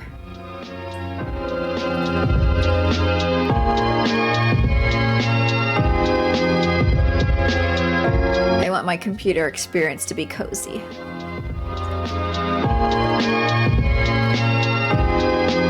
Ah! Oh, hello! Well, hello there! Hello there, Cole! Hello there! How's it going? How was Splatoon? Did you splat your enemies? Did you splat them so hard? Did you splat them so hard that they splorted? Did your enemies splort all over you? How's it going? Welcome to Goofy's Illustration Station. We're talking about CRT monitors, and I'm,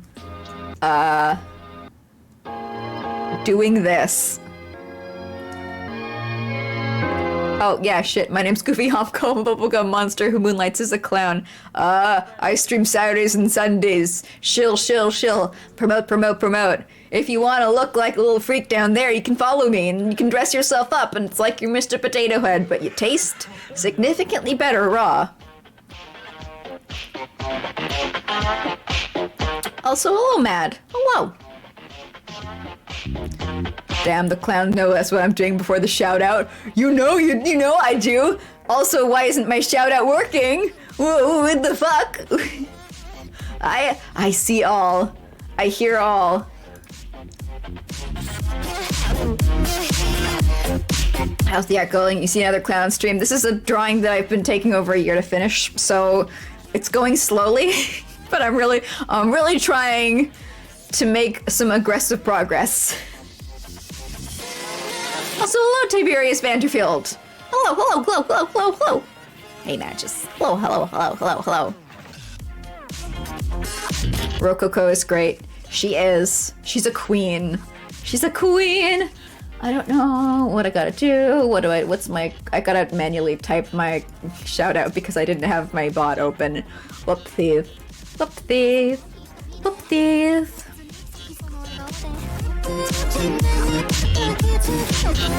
see if this works. Observe! Golem the golem. Look at him. There he goes. You've never heard of her before today. I understand. There's so many VTubers. Every single day I am discovering a new one who's got like a massive community and has been streaming for like 3 years. I'm like, well, people like to say there's a VTubing community. Maybe there was a while ago, but like the speed of growth makes it so that there are many small VTubing communities, and there's no way of knowing every single VTuber unless you are a genius savant with like one of those photographical memories. That's a you. It is a you. I was doing research for absolutely no reason on Seraphim last night. I just wanted to say, Seraphim are described as being fiery creatures who like they cover they touch coal, they hold coal, and they're eternally burning. And the more I read, the more I was like, is coal are they undercover Seraphim?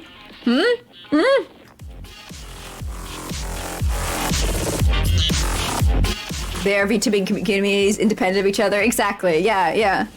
It's like, I think that if I went into some VTubing communities, they'd be like, whoa, this person scares me. But I also am definitely like in between. I don't have my my gang.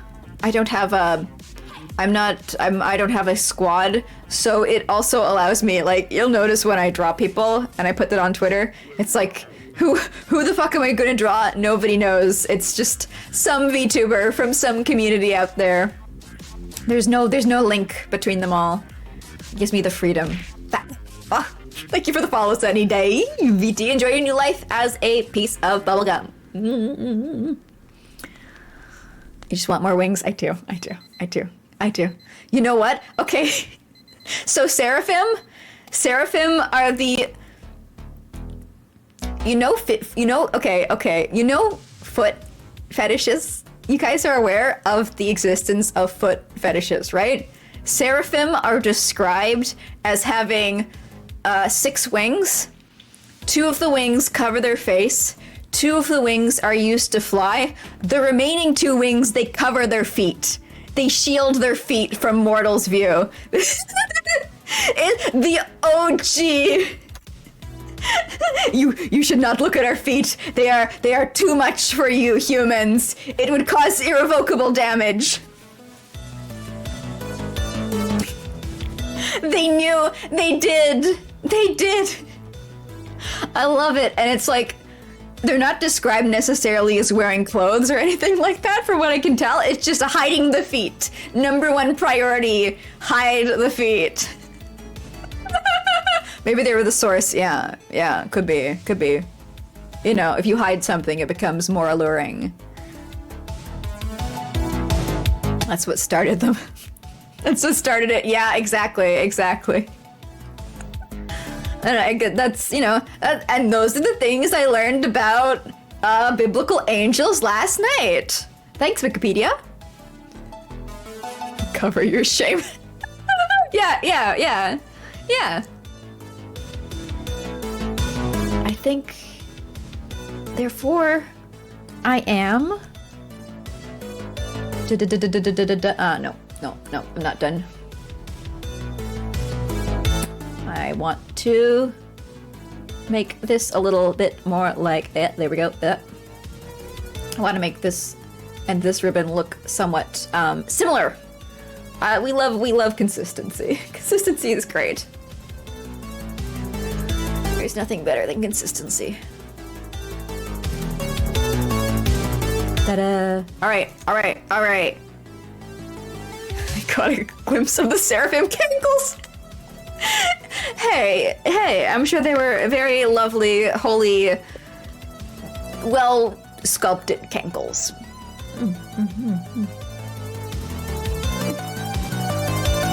All right, I think I have actually done all the flats that I want. I think that's good. So I've got something to pose to you guys. What would you prefer? We've got. I think I can go later today. I think we can do like extra hour bonus fun time. Do you guys want to see the flats? I mean, like the shading go down. I know it's gonna be like goofy. I don't care. I'm just here to listen to you talk about Seraphim feet fetishes. That's all I desire. But in a world where these two options have any kind of weight tied to them, would you guys prefer continuing on with the art or playing some NeoQuest, which, if you don't know, is a old game from the website neopets.com. I'm open to going both ways. I do think I would like a break, but that also might just be my fear talking because I'm afraid of my next phase, so I'm open either way.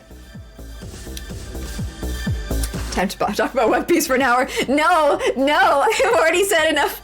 I've already leaked enough of my own opinions on One Piece out into the universe for today. I need to think about other things like Neopets.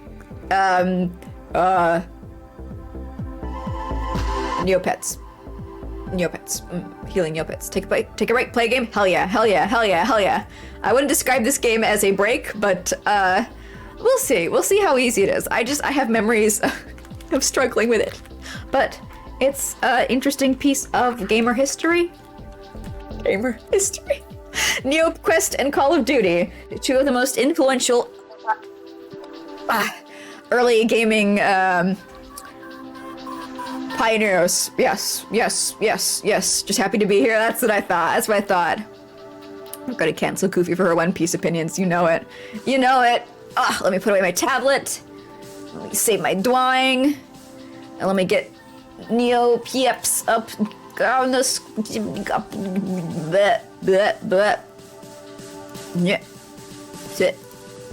Bit. Ha. Ta-da! I had it open all along.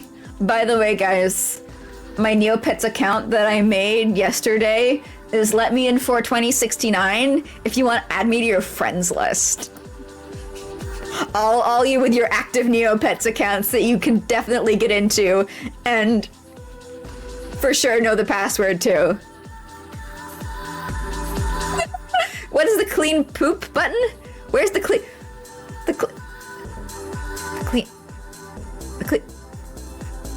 You got a diaper for that, right? You don't need to clean your poop up, right? Goofy really is just chat Tamagotchi. It's good. I have a significantly longer lifespan than most Tamagotchi, and if you don't feed me, I can generally start just digesting my own organs, and that helps me live for much longer than the fucking die in a stiff breeze Tamagotchis. Have you guys seen the newer Tamagotchis? I'm low-key pissed that they're not available for sale in North America. I want them, but not enough to, number one, learn Japanese so I can use them, and number two, find a proxy buyer. They're cool though. They're cool! Not our poop. I don't poo. I'm a girl. What are you talking about? There's new ones? There are! There are! They're so cool. They just kept on going. Tamagotchi never fucking stopped. They're like fully color now. They're much more high definition. There's, from what I understand, there's like more stuff to do in them. There's more like games and shit. They never stopped. They've been here all along. When I see them, I'm just like, why'd you stop in North America, you coward? You fucking coward. Wait a minute, wait a minute, wait a minute, wait a minute, wait a minute. Walmart? Have they finally released? Have they re-released them and have they finally taken the nostalgia bait? I think they have. Tamagotchi at Walmart.ca? It's $80 $125.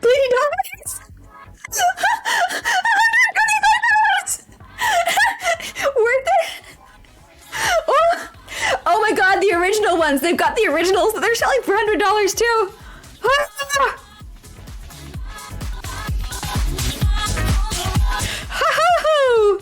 Whoo! But it looks like they might have released the new versions in North America since I last checked. Oh, good thing I checked. Good thing I checked. What time? If I had a throne thing, I could add them and make you pay. Yeah. I imagine a world where I had a throne and I actually linked it somewhere. Tamagotchi? Yeah, Tamagotchi. From what it looks like, they finally released some of the more modern ones in North America.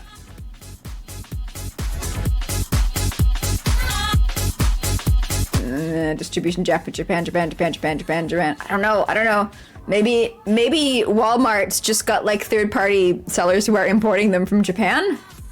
I don't know. I don't see any like mention of them being released in North America. Oh wait, no, these are Game Boy games. Never mind. They released special editions. Tamagotchi Neo Genesis Evangelion? What? What?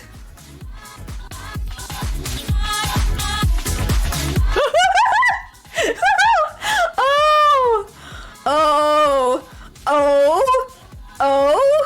North America? Huh? I can buy one of these?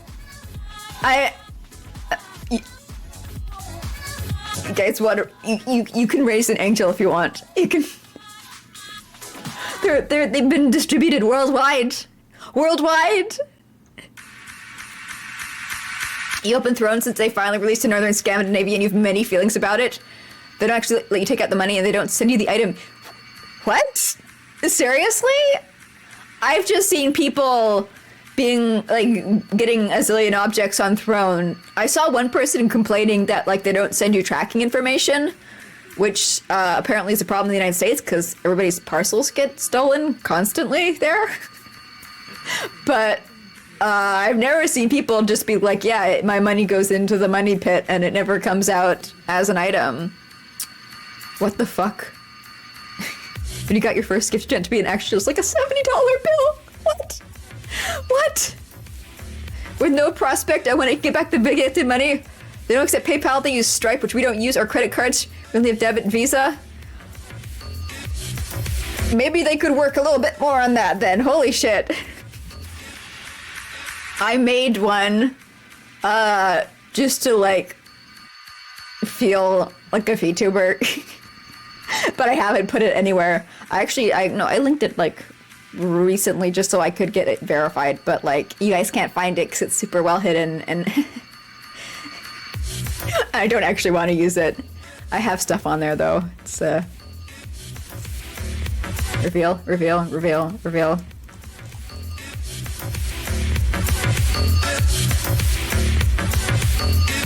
Here it is. Here's my wish list. Here it is. Observe. My secret hidden wish list for me and nobody else. I'm not good at drawing manga furries. I need to learn how to draw manga furries.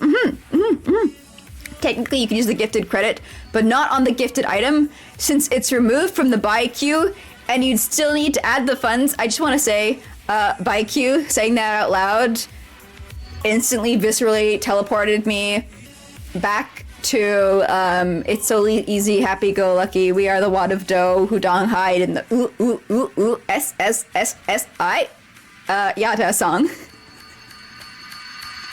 But that sounds bad. Like, I've noticed for me at least, you can add in the price of the shipping. Like, no, this is the digital one. I'm putting you guys behind the scenes. Like, in here, you can add in the shipping price, but I don't know how that actually works. What's the cleaner for? Washing my hands. You've never seen me do a hand stream, have you? I do hand streams occasionally for cooking, for my quality chef streams. Hallowed, I know. That's why I'm not a say-so VTuber. I show my fucking hands on stream. It says it doesn't know how to add shipping and toll because haha, you live in a oh, my apologies. I'm so there. What?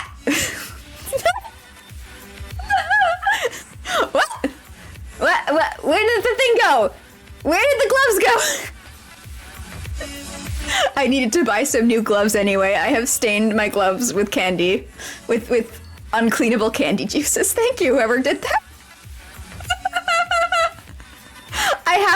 You guys, I haven't even hooked this up, so it says anywhere. If you do this, if you buy these things, you're not gonna get any clout right now. I haven't done anything.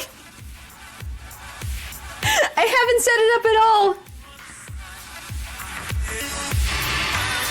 I'm so sorry, Rob. It's okay. I fucked up once as well. I bought Woozle, the talkin' type spell toy, and I forgot to put my username in, and then somebody in chat immediately claimed that it was them who bought it. I know the pain. Imagine not having gloves. I cannot. What a rat. Look, they clearly wanted just a little bit of affection, and who am I to deny them that? I can share it around. We're good. I kind of want to get a fucking Tamagotchi now. I'll see how that goes.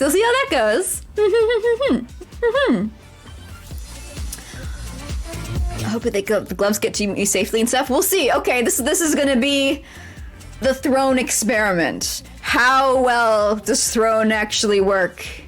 Do those people who get like, I see sometimes people, I basically get like flashbanged with all the purchases that have been made from their throne account on Twitter. There's just like Emily and like so-and-so's bought this, so-and-so's bought this, so-and-so's bought this. We'll be able to judge if those things actually show up at people's doors. Thank you, Rob. This is for science, clearly.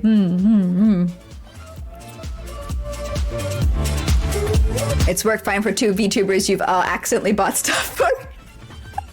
Okay, good.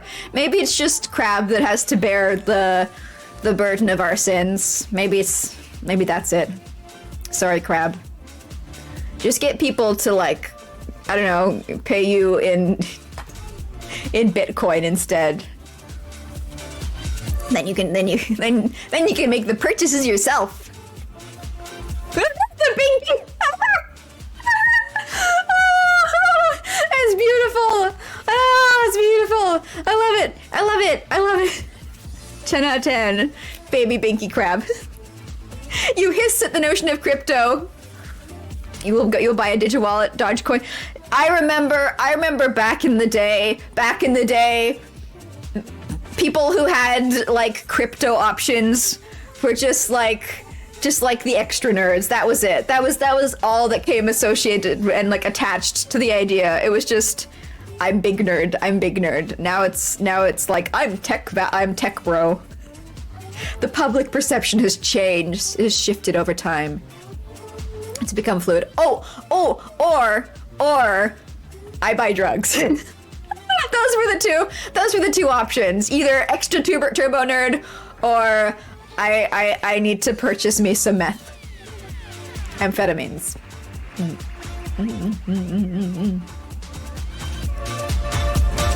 You had a full art week only making OBS scenes and assets, and you watched the folding ideas and NFTs twice. It's just so mind-boggling. It is really funny. It's really funny when you just like you learn everything about it and all the like smoke and mirrors that of like, we're supporting small artists. We're building the ledgers of tomorrow. Where NFTs are about trust. They're about trust and they're about respect. When you take all of that away, and it's just like it's just some technology that people ended up really getting super capitalistic about and being like, I can scam people out of money with this. Woo-hoo-hoo. And it worked. It was a new grift people hadn't caught on yet. It's the MLMs of the tech bro community. You'd rather have Digimon than crypto? Who wouldn't want a fucking Digimon? If somebody said, hey, you have 2 buttons in front of you, press one of these buttons and you'll never have to wash your hands again in your life. Your hands will self-clean. And then the other button is make Digimon real. You would make Digimon real. You would smash make Digimon real. You would take those stinky hands and you would rub them all over that fucking Digimon. At some evolutionary stage or another, I'm sure. Elbow drop button. There we go. Keep it clean. Keep it sanitary. We know about sanitation now. We've collectively learned about it in the last 2 years. Mm-hmm. Screw I Buy Power. Visit I Buy Drugs and get 50% off your next purchase of Copian. Have you guys seen like the stories of the Pirate Bay? Not the Pirate Bay. That's not it. The one that did the drugs, the drug site with the guy who was like LARPing as Dread Pirate Robertson and like tried to order like an online hit on people. Silk Road. Yeah, Silk Road. Yeah. That one. Self-cleaning hands would suck because people would get on you for not washing your hands regardless. They couldn't. Your hands would be immaculate. You could just lie to them and tell them that you did, and they would not be able to prove you wrong. Mm-hmm. And if they would check for like wetness, for dampness, you could just spit on them first. Get out of it. I believe. So, last night, I hallucinated in the imaginary stream that I had inside my head that I was talking about how Neopets kind of got fucked over when Flash died because they were completely unprepared. These are the amount of Flash games that they've translated over to HTML5. They had a lot of Flash games when HTML5 died, and some of the most iconic Neopian Flash games are still not translated. They do not have Meerka Chase. They don't have Gormball. They've got Fashion Fever, which is literally just you put clothes on an avatar and you click done, and that is the game, and there are no points and there is no score, and it's like a pick crew. It's like a pick crew where you get 5 imaginary bucks every time you click I am done with my pick crew. It's so embarrassing. And what's worse is they hide games now. There are games that you cannot access from the games room. When I saw this, I freaked the fuck out. I thought they had gotten rid of NeoQuest. But here is NeoQuest. You can't tell because there's no icon. And the only way we can tell it's NeoQuest is the little name up here, but this is NeoQuest. It does also say it's only available at off-peak hours, but I imagine off-peak hours is every single hour on Neopets these days. Like, how many people are on this site right now? 20? 27? Just take your wet hands on their face. Exactly, exactly. Only 14. Only 14 in the 2 years since Flash has died and they were actually forced to update things. And I'll bet you some of these are not Flash, or were not Flash previously. Vending machine was never Flash. You press a button, and if you have a NeRK mid, something drops out. This is PHP. Not Flash. This, I don't think this is Flash either.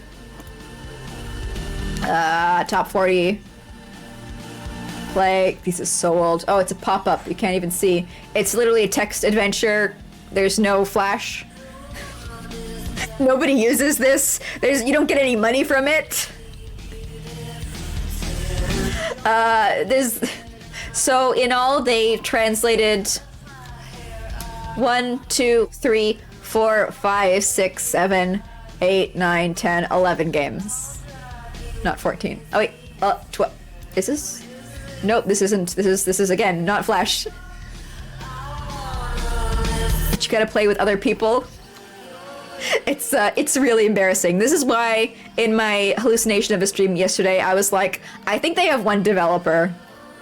I think they have one developer on the site who has to choose like one thing at a time to do, because the speed at which anything changes on this site is like glacial. Glacial. You went to surfing Flash games for a thing. You just wanted Halloween Garfield instead of got more pop-ups than 2006 ever created. How have they like? How do you get pop-ups? Do you not have an ad blocker? Do you not have? I thought. Wait. Do you use like Firefox? Does Firefox not block? Whenever I get a pop-up these days, I'm like, oh shit, that still exists. Holy shit! Wow. I remember when those used to be a lot more frequent. YouTube, they've paid off Chrome ad blocker. Oof. Try uBlock Origin if you don't have that. If you got another one, try uBlock Origin. It's community run. There's no one person you can pay off. I used to use another one that was like low-key community maintained, and then the author like sold it to a company and he was like, it's fine guys, don't worry about it, I trust them. And then they immediately took the repository and made it private and threw in like a million trackers.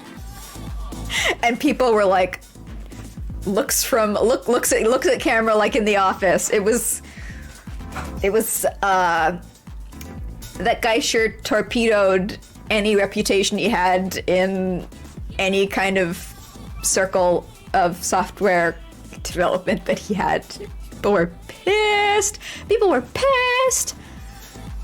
Gonna brick 30-party ad blockers anyway with Manifest 3. Oh, fun. Oh, fun. Can't wait to move over to another browser then when that happens. You feel weird about coming up on my parents and friends who don't use ad blocker. You offer to fix it and they say, no one likes it like this. Stockholm Syndrome. Stockholm Syndrome. Whenever I try and open up sites on my phone and I'm physically unable to read the contents of the sites because 800 auto-playing videos turn on, it's not a good time. Not a good time. A bad time. Bad time. Bad time. Incredibly bad time. Feels bad time. But like Chromium is open source, so presumably people will just fork Chromium and make their own browser, and I can use that, and that will be compatible with all of the plugins that people develop for Chrome, right? That's my plan. But like, I also know the word fork, and I understand the concept of Git repositories, so I am not the average internet browser. I realize that. Gotta go to work. Have a great work. See you next weekend or whenever. Bye. Thanks for coming by, Dr. Freenote. You can't wait. I can be very patient. All right. I I really hope this actually works. I'm like low-key scared that NeoQuest is not gonna work. That's why I've been like, okay, whew, whew, whew. Like what else is Neopets got? Because they didn't put NeoQuest in their games room page. Maybe I am fully prepared for the reality of the current Neopets development team does not know NeoQuest exists, and that's why they didn't put it in the games room. They forgot it existed.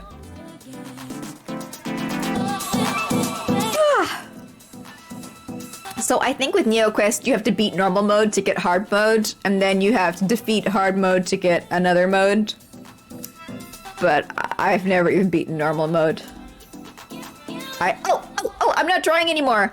I'm not drawing anymore, so I should change my category to NeoQuest. No results found? Really? Twitch.tv doesn't have a category for NeoQuest? What about Neopets? Neopets browser. Hell there. There we go. I'm gonna be the only stream. I wonder if there's other people streaming in the Neopets browser category. Ho ho ho. I wonder. What I do with my sound? You mean the way that the music dips down and gets all quiet when I talk? Sound like I was talking through a tube. Oh no. Oh no. Well, I don't know. The internet fucked it up for a moment. I didn't do anything. I didn't touch it. I didn't do anything. I turned my head this way. I turned my head that way. That's it. Maybe because I changed my category to Neopets browser that caused my stream to do something weird. I don't know. Is it good? It's good, right? All right. So, like any old game, this game makes you choose your powers before you really like have much experience with them. I don't remember what's good. I don't remember what's a good power. I remember when I was little, I just put everything into fire magic because fire magic cool. Well, no, obviously ice magic cool, but fire magic like fire magic badass, right? It's all fine. Good. I am like low-key tempted to open up like a NeoQuest guide, but I guess we can just try and wing it. And I'm feeling maybe I should, rather than just go fire magic, I should try something that little me would have never considered and go like spectral or life magic. Spectral magic, you guys can't see any of the pop-ups. That's okay, I'll drag it over here and I'll read it out loud to you guys. Oh, okay, they got all the skills. I'll read them, let's see. NeoQuest skills. Fire magic. This is the magic of violence and destruction. Harnessing the power of flames to burn your opponents down where they stand. Hell yeah. Fire magic focuses entirely on causing offense. Ice magic. This is the magic for losers. Shock magic. This is the magic of stunning and disabling, using the power of lightning to disable and confuse your opponents. Shock magic focuses on stunning and disabling opponents with some defense. Spectral magic. This is the magic of defense and protection, increasing your ability to avoid taking damage and mitigating the damage that you do take. Spectral magic focuses on defense with some counterattack. I think that might be good. Life magic. This is the magic of regrowth and healing, continuing the cycle of life as you make your way through the world. Life magic focuses entirely on healing. So, I don't remember if this is a game. You know, there's different games have different ways to like make you regret your choices. I don't know if in this game it's easy to get healing items or if it's easier to like regain your mana. It always feels like in some games it's like you can't just rely on healing items. You gotta have healing skills as well. So for each of these, the weapon, the first item, the first thing on the list is just a general increasing your power in the entire tree. So like for spectral weapons, The description is your defensive ability is increased. If you're wielding a spectral weapon, it is increased even more. Life magic, life weapons is the skill causes you to have a greater chance of healing as you walk around. The higher your skill, the greater your chance to heal, and the more damage you heal. Ooh, so like, after I have a fight, I can literally just walk in circles and heal myself. I like that. I like that. Demon Souls does that. You realize you can farm healing items for 3 hours before you can attempt again. Or get one spell. Yeah. Yeah. There's a lot of times where partway through a game you'll be like, I made a stupid decision by not getting any healing magic. Because it is wildly imbalanced from using items to supplement. And I don't... Guys, I'm gonna be honest with you. I do not remember NeoQuest being a well-tuned game because nothing on the Neopets website was well-tuned. It was developed by people who did not feel like they had any experience or thought with making a game well-balanced and relied on the kids on the site being too stupid to realize. Or hacking, or cheating, you know. Those are the other options that kids could take.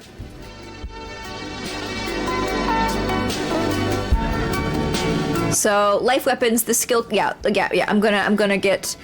Okay, and if you're wielding a life weapon, the chance increases even more. I don't remember how easy it was to get different weapons in this, so we'll just see how it goes.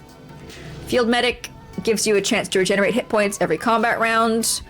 Higher skill, the more points you regenerate, but not the likelihood. Lifesteal, every time you hit with your regular attack, there's a chance that a fraction of the damage you do is returned to you as health. The higher your skill, the more damage is healed.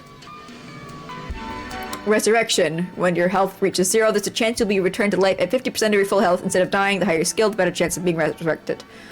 I remember dying hurt a lot in this game, but that might have been from my internet speeds. I don't think it's gonna be as, like, horrifically, cripplingly painful as it was back in the day of AOL dial-up. I will be able to get back to where I was in less than 8 hours, so I'm not as terrified of dying as I was in the past. Sometimes awful balancing can be really funny. Yeah, you just have to be in the right frame of mind to laugh.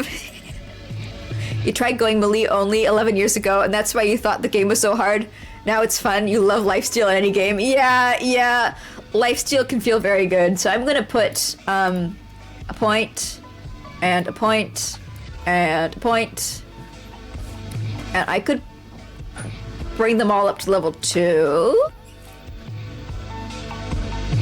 I feel like this game is telling me to go all one field, all one tree, because it's like, if you have a weapon, you're only gonna have a weapon of one type. Like, I think you can just wield one weapon at a time. So, if you have, like, a bunch of points in fire magic, but you're using, I don't know, a shock weapon, then that's kind of wasted, because you have to, you can't go from, you can't, like, put individual points into field medic. You have to put 1 point into life weapon, and then put 1 point into field medic. Basically, life weapon, I think it, like, limits you. Like, you could only have levels in your 3 extra spells that are as high as your weapon spell. So it seems to be encouraging me just to put all my points into one tree rather than spreading them out, because then I have to be putting points into a weapon skill that might not even activate because I'm not even using the weapon, I think. Okay, so it's like, I'm just pulling up the description again. You guys can't see, but there is text here. Just imagine it. It seems like the weapon skills do work if you don't have the weapon on, but it's just like, it's just better when you do have the weapon. I kind of want spectral magic as well. I want to, like, heal every time I hit, and every time they hit me for them to be punished. Deeply punished. To be filled with regret. So let's see what they got for spectral weapons. So the base is just increased defense, then you have increased chance of evading physical attacks entirely. I realize this is probably going to make the fights take longer, but we'll see how long the fights take. I don't remember the balancing of this game in terms of that. Evasion, you have an increased chance of evading physical attacks entirely. Absorption. Oh, and absorption also heals you. So if we get like lifesteal and absorption, I just get all the health. And then reflex redirects damage back to the enemy. So, okay, cool. This is all I can afford now. We'll see what this feels like. And I will take a life wand. Yeah. Yeah. Yeah. Yeah. We're good. Welcome to NeoQuest. Observe the playing field. Can I make it bigger? We've got our name, here to not get fed. Our level, which is 1. Our health, which is 25. Our experience, which is 0. Our difficulty. We can view our skills. Oh, good, it's not a pop-up. I was concerned that there was going to be a ton of pop-ups in this game, and I was like, we can view our items. And we can change our movement type. I think hunting increases the ratio of random encounters we get, and sneaking lowers the number of random encounters we can get. We're in Neopia Palace. What does this button do? NQ. Okay, this opens the manual. It gives us such hot takes and great tips as: all characters start the game as level 1. As you defeat monsters, you will gain experience points. After you gain enough experience points, you will gain a level. The maximum level you can gain is 50. Fighting creatures that are weaker than you will generally gain you less experience than fighting creatures who are closer to your strength. Honestly, NeoQuest taught me how games work, so I can't be too bad. I never saw other games who just, like, gave this information. You love this seems so neat. It is a classic. I don't know what it feels like, low-key like a mud, but with like the simplest graphics over top. So we're in Neopia Palace, excuse me.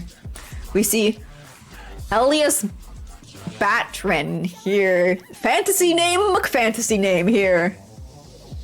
Oh, hey there. Hey there! Greetings, here not get fed. What do you do here? I'm the weaponsmith here in Neopia City. I can make a variety of rod-type weapons. One for each of the 5 spheres of magic. I also know a fair bit about Neopia City and its surrounding environs. 5 spears? I've got all these weapons. They're 5 spheres of fire magic, ice magic, shock magic, spectral magic, and life magic. I've got a life magic, but do you make better ones, sir? Do you make better spectral weapons? I mean, magic, life weapons! Hello, Ha0nk. I am. We're going for 4 hours today. I'm feeling it. I'm feeling Neopian. So we're doing some NeoQuest. We finished with the drawings. My strategy for this game is just to heal constantly through the power of life magic. Don't want to enable me. You're sorry I'm relapsing. It's okay. I'll get sleepy in an hour and we'll end. And then I'll spend 2 hours winding down and talking to myself out loud. And then I'll go to bed. It's fine. Don't worry. I'm in control. I'm in control. Ah.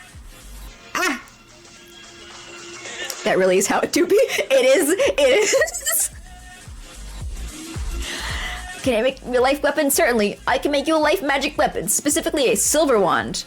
Oh, I think that's an upgrade. I think I have a white wand right now. I need some items. Tiny barrel gemstone, rod made of aluminum, glowing stone, and one other item, a ring of Xanthan. Alright, because this is an old as fuck game, I think I need a notepad window open to make some notes in. So I'm gonna copy. Something. Why go shopping, Barbie? You could play NeoQuest. I'm gonna copy over the items that he's asking for. And I'm guessing the Ring of Zantan we will need to take off an especially fancy looking corpse.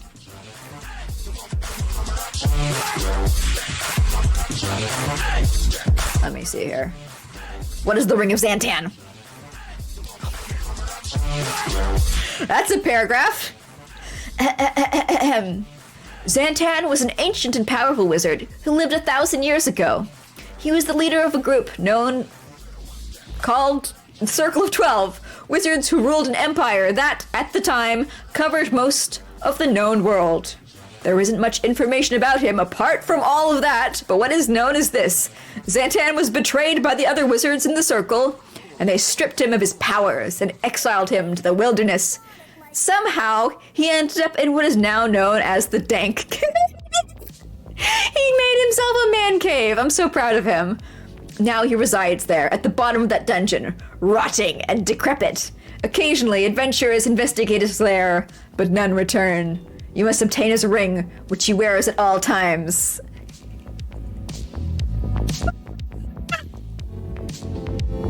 Everything is flavor text, huh? Yeah, this is old school vibes. I love how they're like, well, we don't know too much about this guy, but blah blah blah blah blah blah blah blah blah blah blah blah blah blah blah blah. Also, a friend of yours with social anxiety finally burst out something again. Oh, sorry to hear it. Social anxiety fucking sucks. Sucks. I'm stinky. It's poo-poo. I hate it. Main god secret is full of blunt smoke. It's the Dank Cave. All right. Other items. You can find the gemstone rod and ring in the Dank Cave. Oh, nice. It's all together to the northwest in the hills of Jub.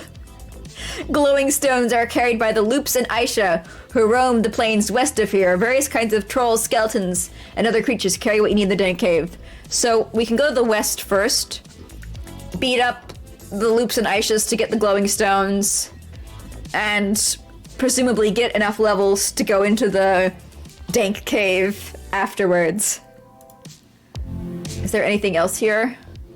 Okay, there's somebody there. There's somebody there. Oh, there's a lot of people. This is a very populated city. There's Baraxis the healer. It's a terrible secret. He avoids asking people to play anything because he doesn't want to upset the people he's not playing with. Well, if the people who's not playing with him are upset, they should just ask him to play with them. You know? Obviously, it's one of those things where it's like the worry is completely unfounded. But hello, fantasy Tuscany. What a man.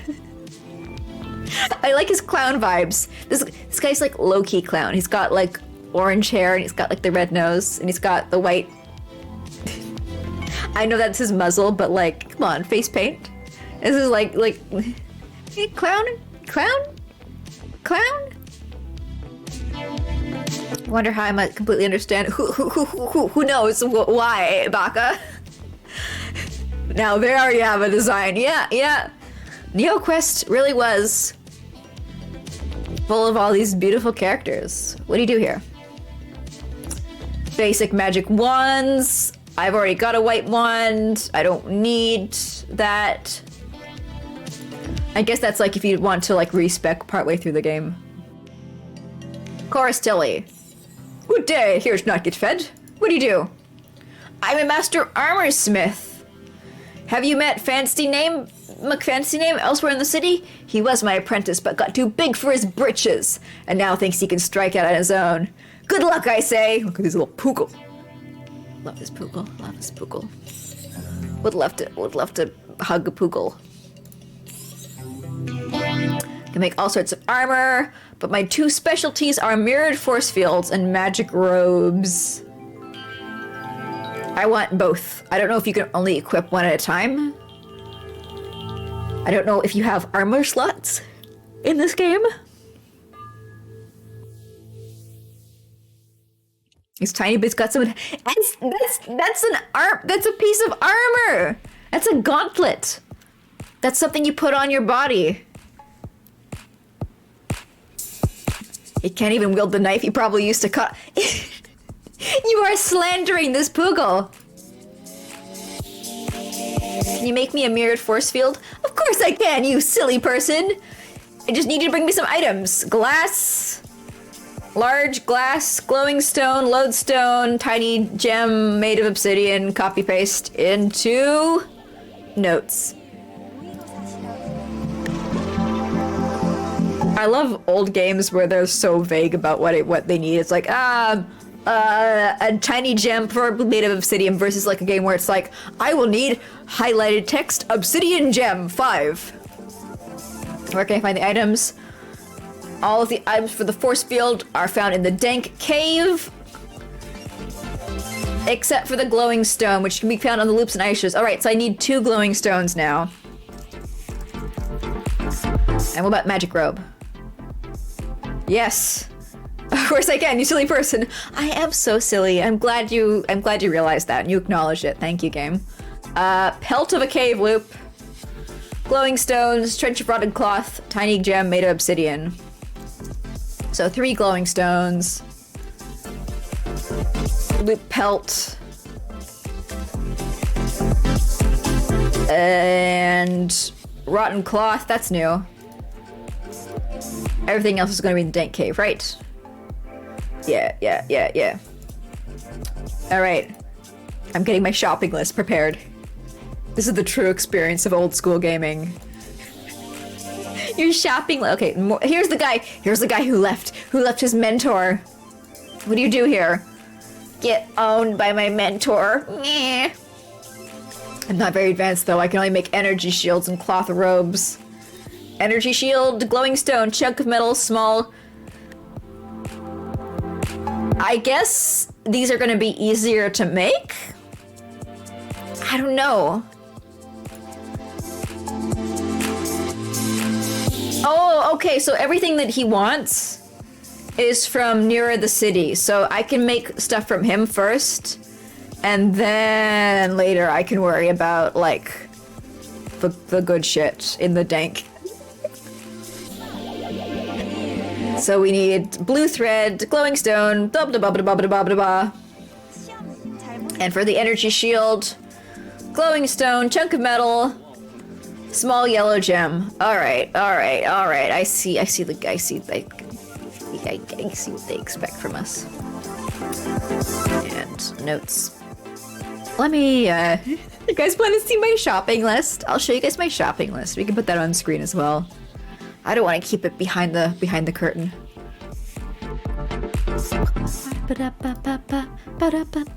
Notepad.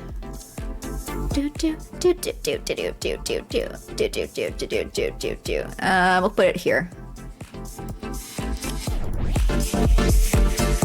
I'll actually move it in my physical reality to be in the same position. There we go. Now our eyes are seeing the same thing. Like I've time traveled. Welcome to a goofy stream. I capitalize on nostalgia. You yearn for small colored gems. You lost your bag for emeralds, but you trained the plastic bag of neat worthless rocks you liked from the same trip. Oh, that sucks. That sucks. I like looking at like big bins of dice because they give me the same kind of, I imagine, serotonin boost as like looking at a bunch of gems because they're all shiny and stuff. Although obviously they're made of plastic. You just heal me, right? You're already in fine shape here to not get fed. You don't need my help. All right. Let's hunt. Let's hunt for some enemies. Aw, the image is broken. What's that supposed to be?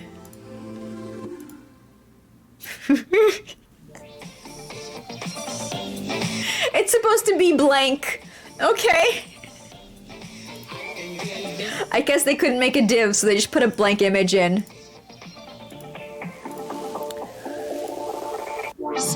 Experience points. Boo. I want items. Give me items. I'm gonna mash attack. There we go. I'm clicking it so fast that it's doing more damage.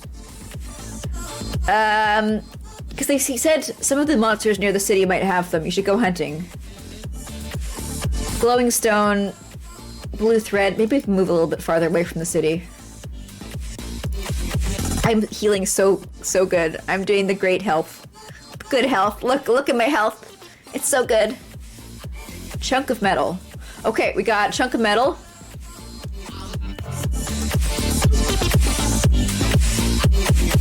Got. There we go.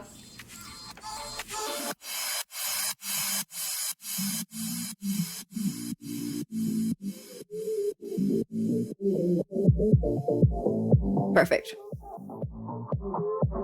You don't even play dice-related games, you have many colored ones. The primal urge of colorful, small colorful things. Yeah. I have some dice, but I only play games digitally on the internet now, so I don't really use them. Although I do know people who play D&D online, but like they use the physical dice because they like the feels. Ooh, blue thread. Hell yeah. Although I need to find plains loops for their pelts. But I imagine I don't want to leave the small yellow gem. I don't want to get too far from the city until I'm at least level 2. Uh-oh. Level 2! You're so much bigger than I am! Ha ha! Oh jeez. Come on, healing. There we go. Come on. Let me hit. You hurt. Heal me. Why can I not hit? There we go. This is what I was afraid of. Level 2, just get fucking rickrolled.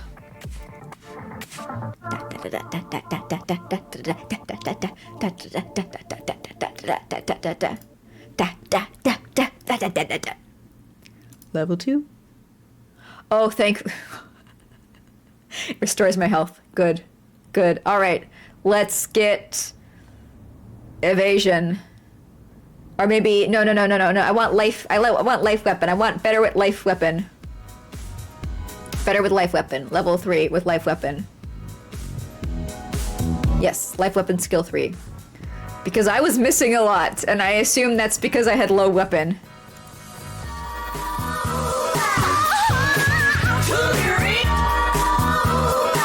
And I imagine that if I have more weapon, then I am better at hit.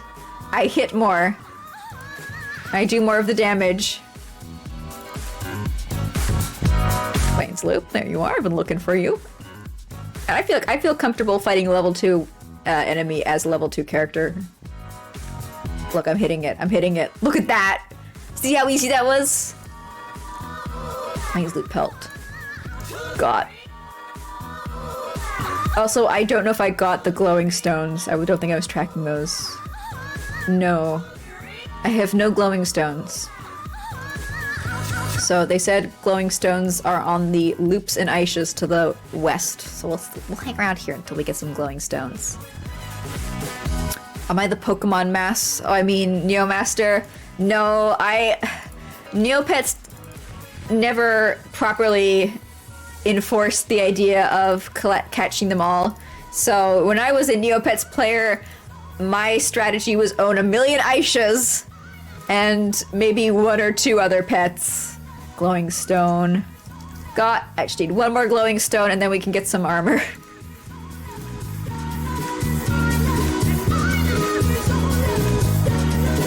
I don't think I ever even got all the, I might need to heal soon. I didn't even get all the, like... Something's beeping. It has stopped beeping. I'm sure that's nothing to worry about. Healing potion. Even in Pokemon, I never got every single Pokemon in the Pokedex because they did that horrible thing where they requested you to trade with people to get them all. You know, the literally worst thing you can ask. It's such a mean ask whenever they do that in games, where it's like, you have to find somebody else who has the game, and you gotta communicate with them. And just like the prospect of that made me so like, oh, I'm never gonna get it. Oh shit. Well, I've got 3 healing potions. I'm gonna flee. I'm gonna flee. He's. Okay, let me go. Let me go. Let me go. Oh, shit. Fuck. Shit. Ah! Ah! Too far. Too far. Too far from the city. Don't go that far. Okay, I can beat you. I can beat you. I can do this.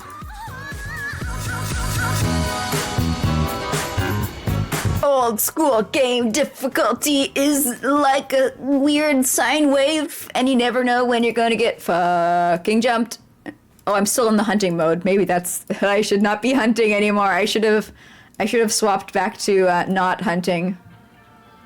But maybe I'll level up soon, so maybe it's okay. Maybe it's fine. Yeah, I've got enough health now. I can stop being afraid. I can stop being afraid for now. Don't mind the beeping, the smoke detector just jamming. The smoke detector is sitting right beside me, so if that went off, you guys would hear it too. It would be very audible. People, shh, exactly. Plus, when I had to do Pokemon, I didn't know people who had like Game Boys or anything, so it was like, do I want to put other one life weapons? I do. I'm just gonna life weapon it up till I get to like, I don't know. I don't know if this is a good strategy. I'm just doing what I want to do. Give me glowing gem. I want glow gem. Let me attack strong. I imagine the more points I put in life weapon, the more attack I do. And then I can life steal, and then everything's gucky. That's my strategy. You wish there were in-game methods? Yeah, even if it's a tough trade, I need a level 10 or less with this egg move. Would be better than socializing. That would be such a good idea! That would be such a good idea if they just, like, you had to work for it. Okay, I got my second glowstone. Let's head back to the city. Die. There we go. It's so depressing when you, like, as a fan, can spend, like, a very short time coming up with an idea that works. But it's like, obviously, they did that based off of the idea that either, like, number one, everybody's gonna be playing this game, or number two, I don't know, you everyone's gonna be playing. Yum, yum, yum, yum, yum. Thank you for the pie, Pink. They had some, like, great idea on why trading with with your link cable is a great idea. All right, some items. Glowing stone, chunk of metal, small yellow gem. Make me a thing. Energy shield. Now, glowing stone, plain loose pelt, blue thread. Cloth robe! Pew pew pew pew! Items acquired. Equip. And equip. Oh shit, I can only choose one at a time. This is what I was afraid of. I have to know what my enemies are gonna do and swap between them. Like, what's the difference between energy armor and magical armor? I don't... Is there any guides? NeoQuest guide. What's the difference between energy and magical? Does not say. Nope. Does not say. Thanks, guide. You were useful. Alright, we got that stuff. I can delete that. And we need 3 glowing stones now. So... we'll go get those, then we'll head into the dank cave. They both say 3 defense, so maybe the same. But they gotta... maybe... why would there be 2 different ones then? They gotta be for, like, different kinds of... attacks, damage types. Like, one of them hurts... one of them defends you against spells, the other one defends you against little paws going bippity-bap on your little loop face. I should have made you not get fed a loop. I just didn't think. I didn't think.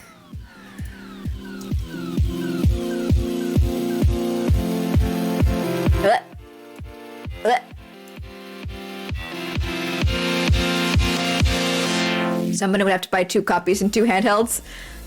I mean, I feel like that's such a big ask, especially for like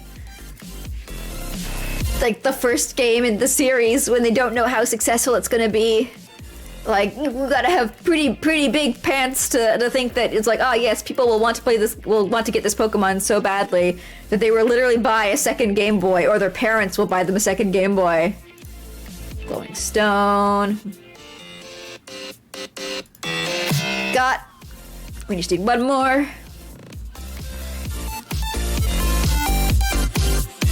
Like, I'm sure it's one of those things where the people in charge are like, well, if they do buy a second Game Boy and they do buy a second game, that's good for us. If they like it enough, that's a nice bonus. You know.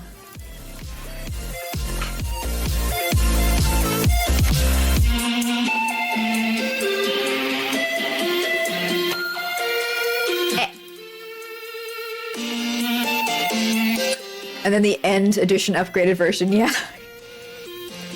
I'm always shocked when people buy a Pokemon game when it's not like the one that's released, the one that they'll release a couple of years later, 1 or 2 years later, with like everything from the original game, but just also more.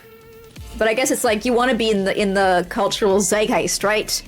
You want to play Pokemon because you want to see other people Pokemon playing around you, and you want to like talk with those other people about Pokemon and ride the momentum, you know?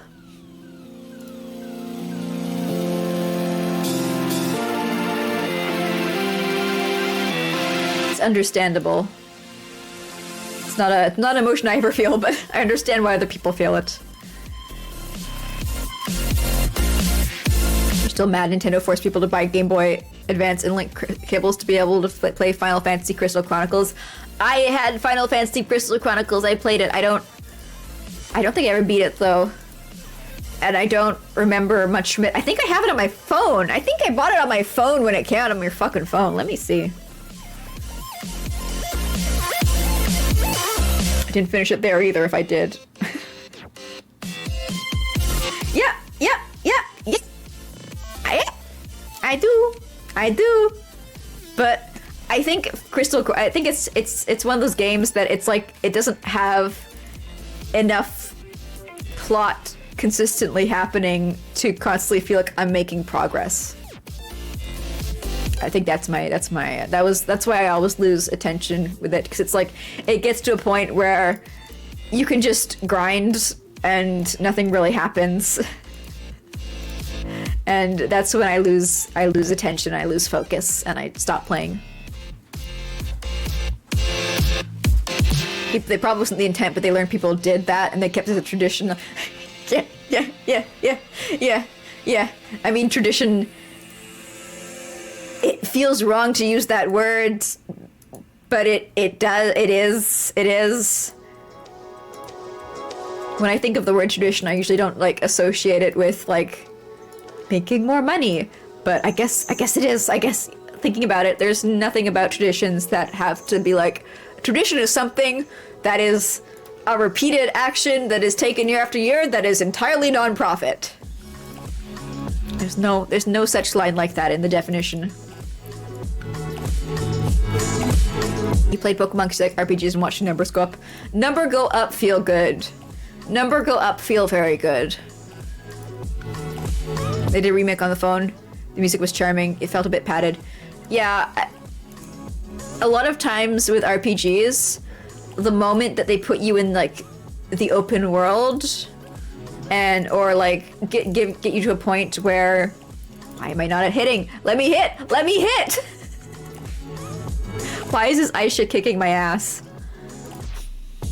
Where I don't feel like the story is funneling me through a tailor-made experience. My attention can definitely dip. It can wobble.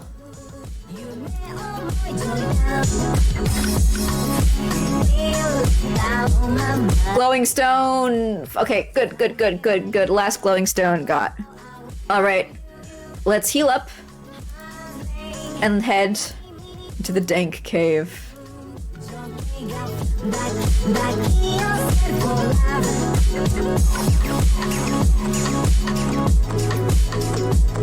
The price of underestimating the Aisha.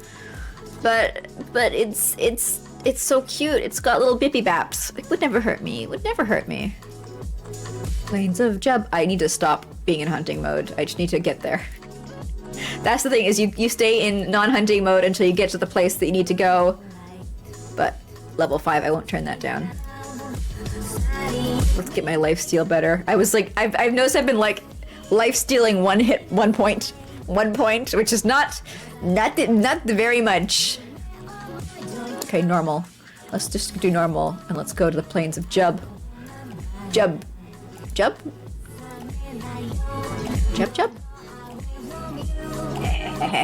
You think you're so tough? Level 3? Eat my constant misses. Why am I missing so much? There's no, like, accuracy stat. Fuck is this bullshit? Krayloop Fang. Oh, I don't even need that. Nope, it's not on the list. Only 100 Neo points? Bloody hell, the economy has suffered. Yeah. I remember back in the day, people were like, play NeoQuest. You can earn like 1k points an hour if you grind diligently enough. And so I did, but I just never made enough because I wasn't cheating. RPGs that don't have 100% accuracy on text make me want to choke a dev. Whenever I guess I don't know. I was gonna say, like, whenever I hit an enemy and I do a hit when I didn't think I could because the accuracy is low, it makes me feel good. But like most people, yeah, it's true. I remember the bad more than the good. So yeah, every time you miss feels worse than every time you don't miss and you do damage. So there are no maps in these areas. I have to just find my way around. There's no way for me to record my progress. Hopefully this is fine. I won't get horribly lost. I don't know if I should, because there was that branching path. There's another fucking branching path. Okay, let's follow the wall on the. Let's always go right. Hey, dead end. That's why XCOM makes you angry. Yeah, XCOM. Just like I want games like that. I want to be able to like really focus on the strategy and not just be like constantly anxious about RNG. I want to be able. I want the like satisfaction of winning a battle just because I placed my characters everywhere that I should. I want the board game, like the chess vibes. I want those. And whenever they put in the RNG, it's like dropping a nuke in a children's swimming pool. It destroys any sort of like strategical enjoyment. 90% can't risk it. Yep. Strategy best I can do is let you miss my 96% shots reliably. Yeah. You do love me some RNG. Let RNG just take the wheel for victory. Can be accelerating. Nothing is as long-lasting and consequence-filled as XCOM. Yeah, I mean, RNG can be fine in things like maybe like what items you get when you win the battle, something like that.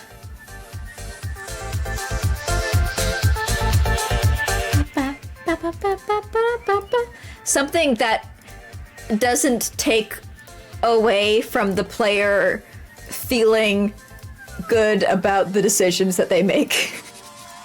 something that doesn't make the player feel stupid for having wasted their time thinking about what to do, about like putting care and choice into their actions. Like crit, maybe having a crit as an RNG. I don't know. But then like if an enemy crits you,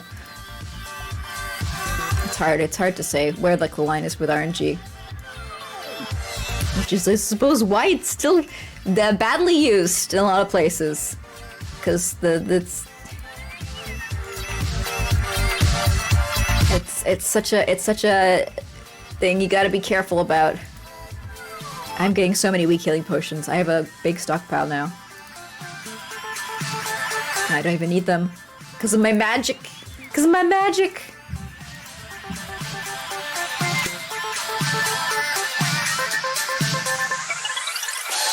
You like RNG, you get a rush.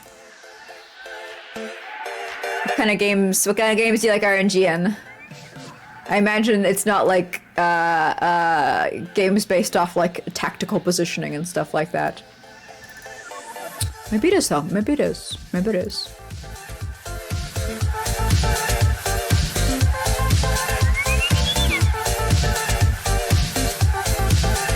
Like the meme picture of the guy with his gun barrel literally in the alien's face, and it's like 65% hit chance. Yeah. Hey, that alien could have very fast, nimble feet.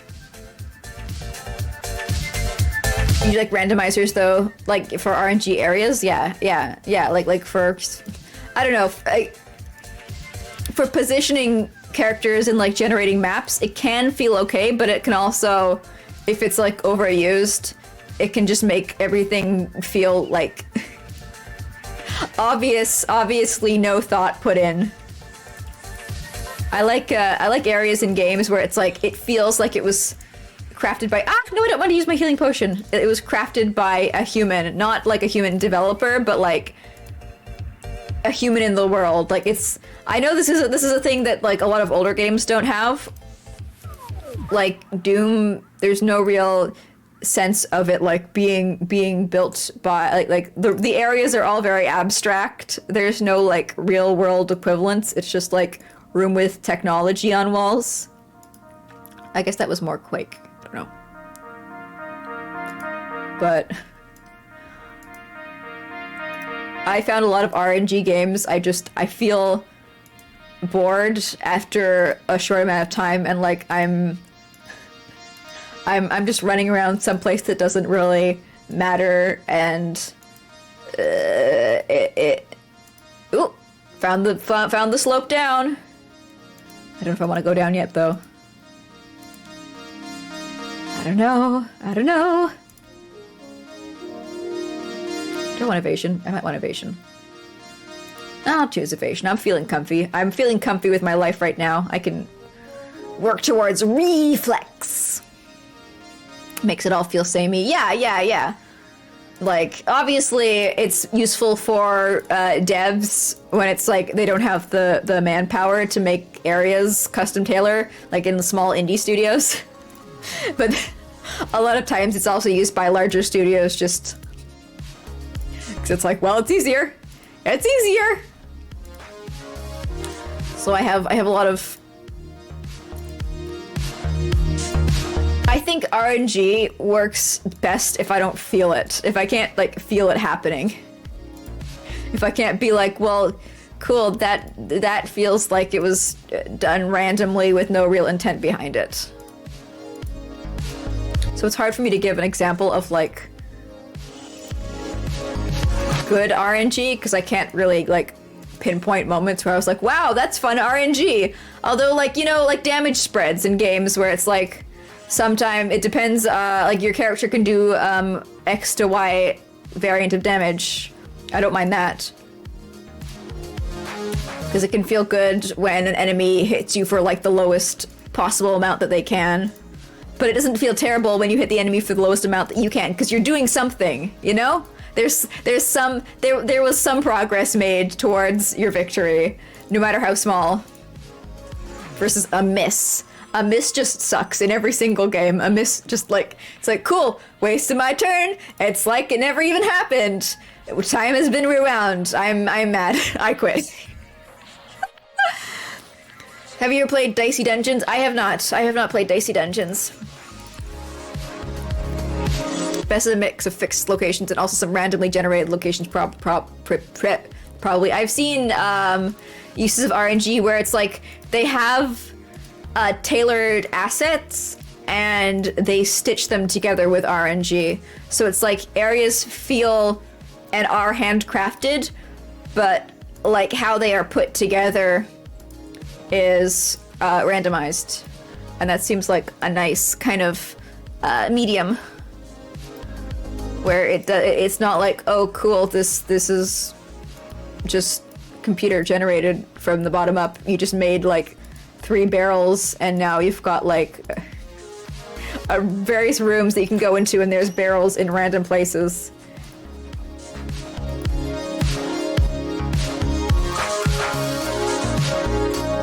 Yeah, I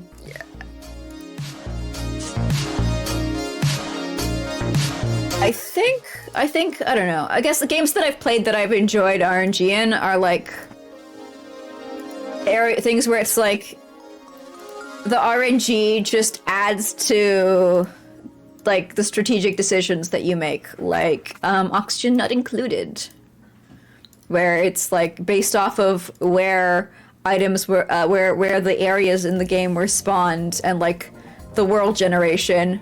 It can change your goals and what kind of what your needs are and what you should plan towards. But it doesn't feel like you got fucked by the existence of the RNG. It doesn't feel like, oh cool, I'm just gonna, like, obviously I feel like there are people who will play a game like that, and if they don't get the ideal layout that they want, they'll just like restart the game, generate a new world. But I'm not that kind of, like, I don't need things to be perfect for exactly what I want. Skyrim spent all their budget on overblown marketing and overhyped music. Bethesda game. Yay, Bethesda game. I don't think you can. I think you can say that about like a lot of Bethesda stuff, not specifically Skyrim.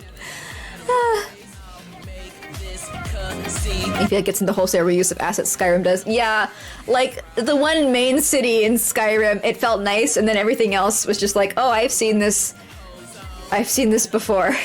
This feels so. Oh hey, this is the one dungeon again. Cool. Oh my god, skeletons getting out of the coffins. I never saw that before. Cast absorption. You attempt to absorb the slugs. Ooh, you have to cast it. I don't know about that. Hopefully with reflect, I don't have to cast it. I don't like having to. I want everything to be automatic so I can just spam attack and stay alive. What about roguelikes? Oh, this is back to the entrance, isn't it? Okay. I played Rogue Legacy, and I didn't really enjoy it. But over the years, I've seen people be... No, wait, I don't know where I am. Never mind. Never fucking mind. Never mind. I've seen people critique it, and it kind of makes sense why I didn't enjoy it. And basically, like, listening onto their critiques, it's described now as like a flawed but keystone in making roguelikes more mainstream. So it's like a necessary evil kind of thing. I played Darkest Dungeon on stream, actually. I played it with people on stream years ago, before I came out as Bubblegum Monster who moonlights as a clown. That was mostly fun because I took their characters' names and I put them on the people in the game and took bets on how quickly they were gonna die.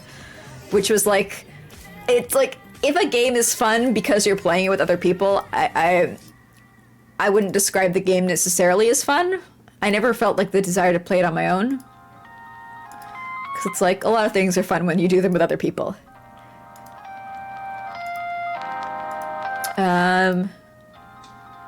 I've played some like adventure mode in Dwarf Fortress, which really lets you see how like strained and basic the simulation is.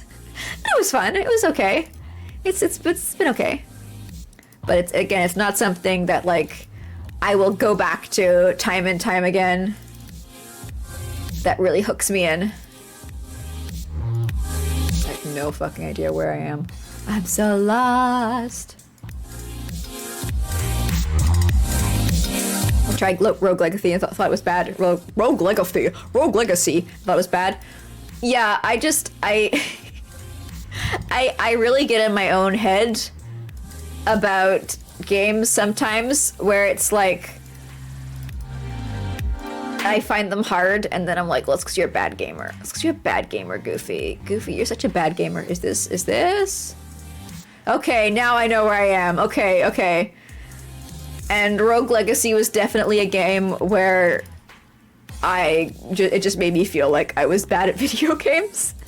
And then when I even if I died after getting into a place that I never managed to get to before, I still felt bad for dying. And like I didn't feel any reward, any like sense that the game was happy that I had died. It was always like, whoa, you died, you loser, fuck you.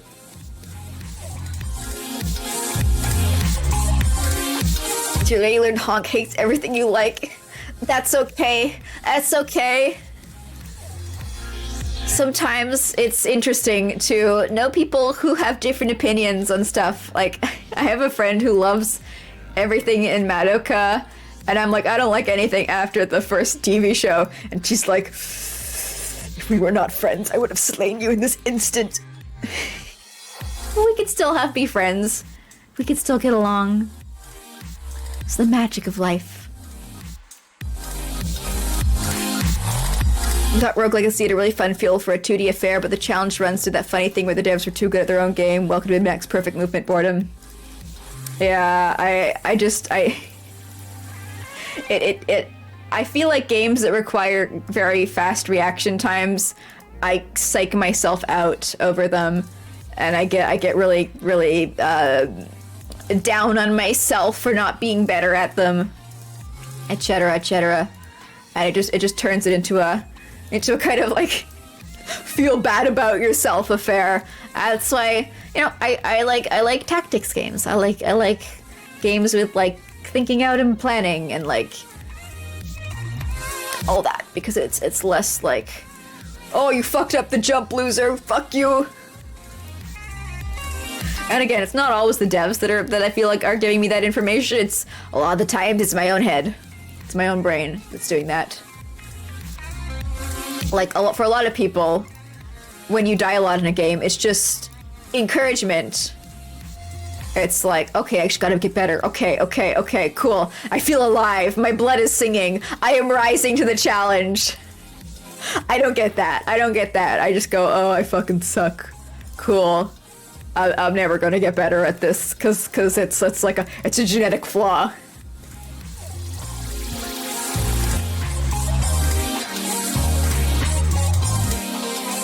You must find the secret challenge room that for some reasons is 5 times as hard.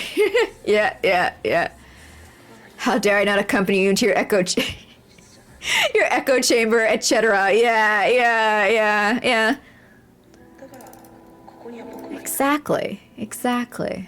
Okay, I can go down now. I've explored this top level completely, I believe. And look, 55 out of 55 health. My life magic is keeping me very comfortable. I do not remember if this game automatically lets you get back up to the surface after you have beaten the dungeons. I sure hope it does. Otherwise, I'm gonna have to remember my way out of Dank Cave, which I do not. Oh, I am over leveled for this area, but I'm still not able to hit the fucking cave loop. I'm level 7 and he's still dodging me. What the fuck? With this bullshit. Bullshit.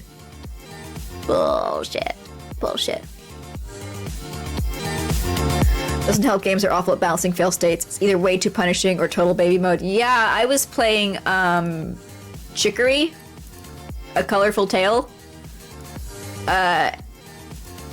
And I got hit like a million times. and I never died. And I kind of realized while I was playing it, I don't think there's like a death state. I think you just, like, you get hit and the screen shakes, but you never actually die. Either that or I was just so good at the game that I was just walking the line of life and death or something. And I don't really mind, because I don't know. The point of the game is to do the little Zelda puzzles in the areas. But I was like, huh, I sure can't die, huh? Sure a feature they removed from this game. There's a bad spooky game a few years back called Layers of Fear that had no fail state at all. You just got like scared, and then, well, I mean, like, isn't the fail state when you poop your pants live on stream? Isn't that it?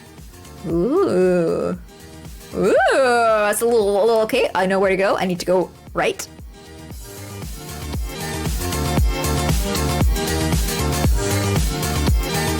I don't recall it even being that scary though. Oh.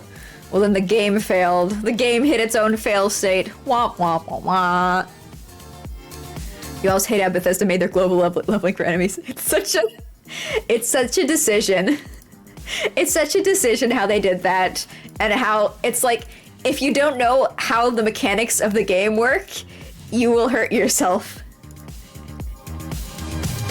And okay, obviously in every single game that's a fact, but usually in most other games, that's what a tutorial is there for. That's why they tutorialize parts of the game, right?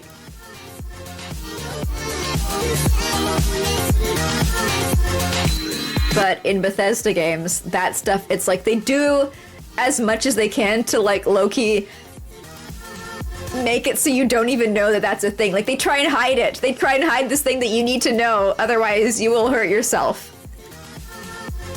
I think that's their sin. Like, you shouldn't hide something that you need to know the mechanics for.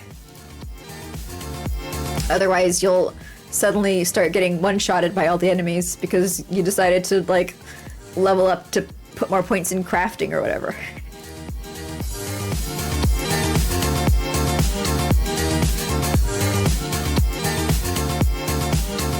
Like, I like the idea of games scaling each area to the player. And it's like, well, presumably there are places where they can do that where it works. But a lot of times the implementation feels lazy. Oh, lazy!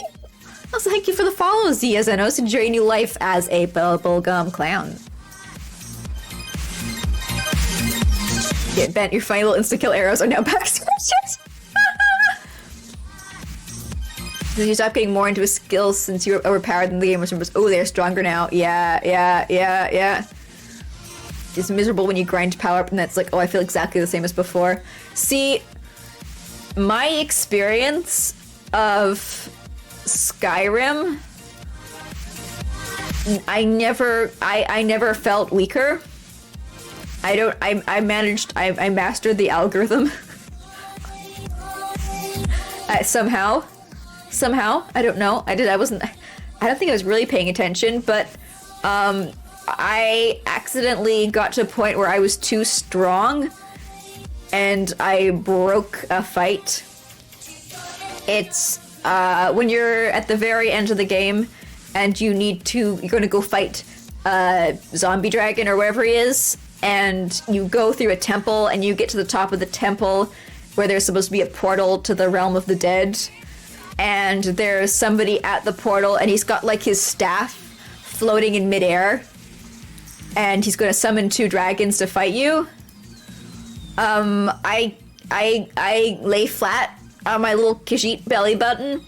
I just scoodled on down to the ground. I got all sneaky and I took out my bow and arrow and I shot him in the back of the head and he died instantly, and his staff was stuck in the animation and I couldn't pick it up, and I had to restart the game and like fight him without going into stealth. That was what I. Oh, hello there, sir.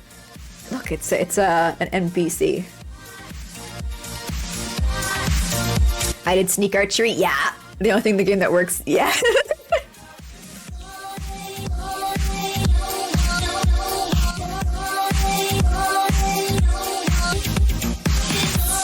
It's fun in VR, but you stopped leveling because you felt overpowered, and then you got punished for it.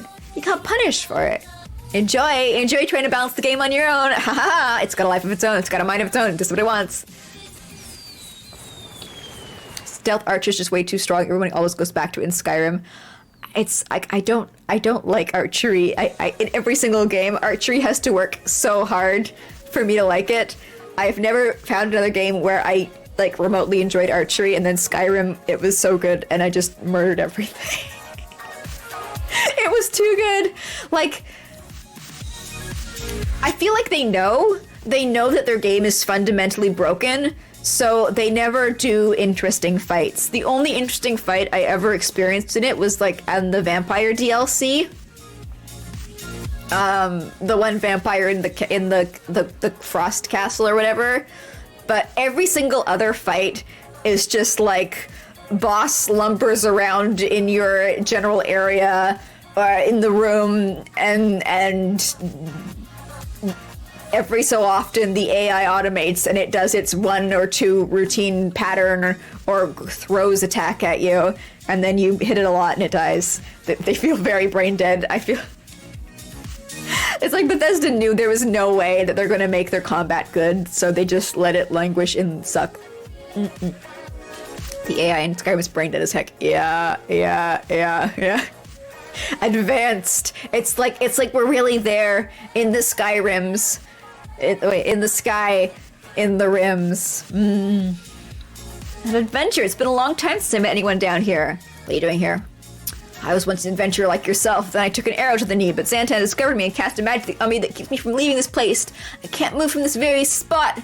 Who is Xantan? You don't know who I know who Xantan is. You're making me feel I hate it when games like they give you options that you clearly should not have, and then like chastise you for choosing those options. Meh. NeoQuest. I say you are 4 out of 10.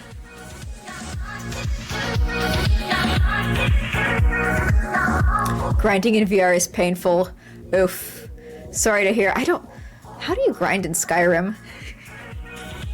I don't remember what I did to get so good at sneak archering. I think I just sneak archered.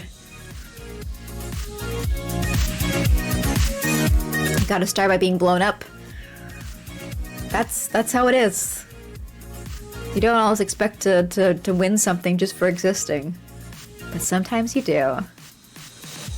What are you doing here? Xantan is a powerful wizard. Well, not that powerful, but more powerful than me. He lives at the bottom of the dungeon and has for hundreds of years at least. That's all I know about him. I already know this. Do you have anything? I feel like I need to be able to give him something, and he'll give me something else back. But he's not telling me about anything that I can give him. Maybe I need to go back to him after we kill Xantan. Maybe that's it. Oh, I can stand on the desk. Cool. Lovely.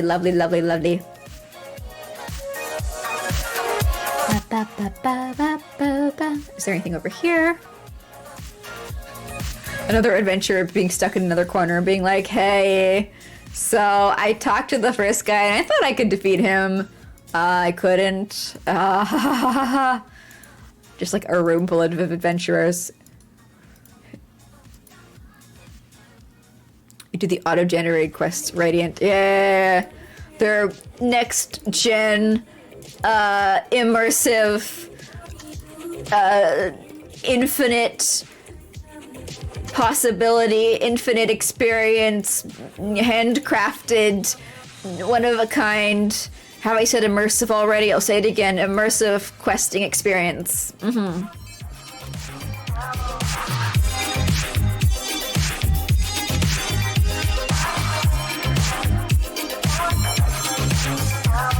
It's funny because I'm sure Oblivion is just as bad as Skyrim, but I wasn't able to. I guess I didn't have like I was able to appreciate Oblivion in a way that I was not able to appreciate Skyrim.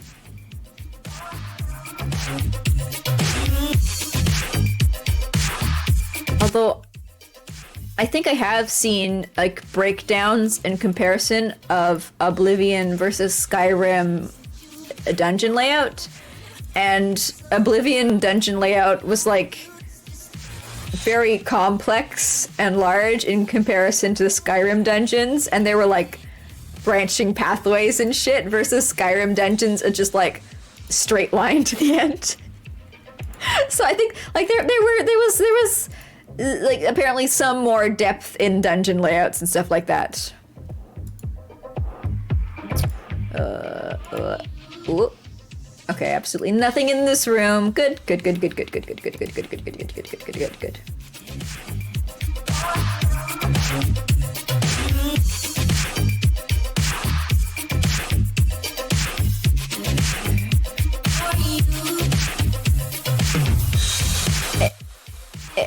Oh, I can't. I want to see if I could stand on the pillar. I cannot stand on the pillar. You locked yourself out of the story because the funny scamp summoners were making ice Ha0nks by the time you remembered the story. Oh no. Rip. Your funny little alchemy bard fell dead at the pure sight. I remember that was one thing I enjoyed about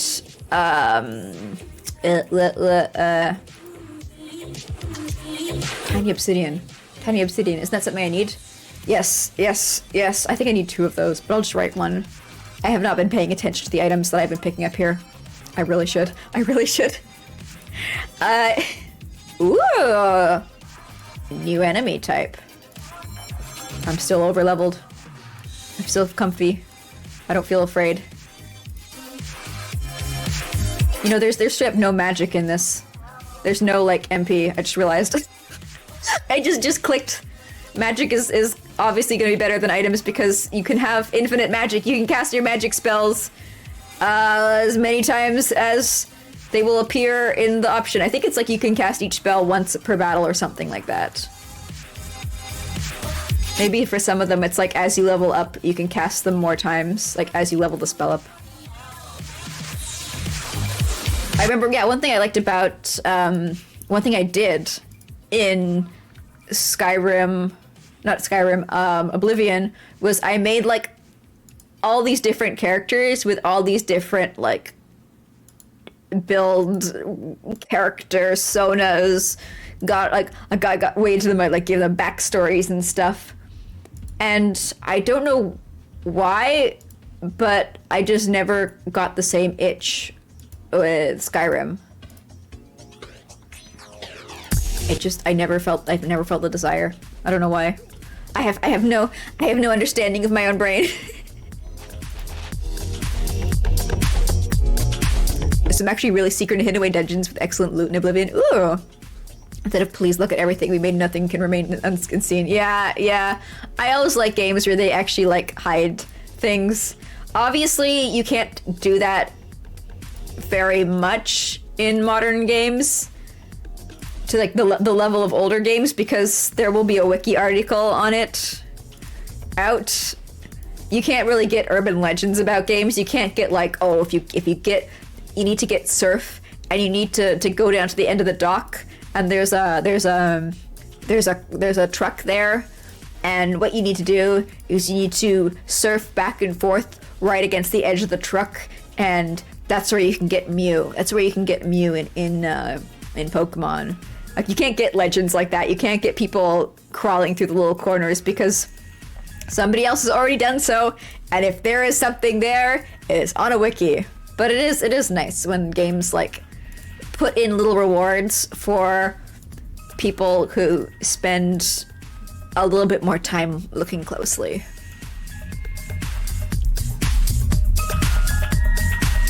Can I tell what part of the skeleton they traced? What, like they traced the outline of the Bloomaroo? I am not even looking. I am enjoying this slice of Neopian history uncritically.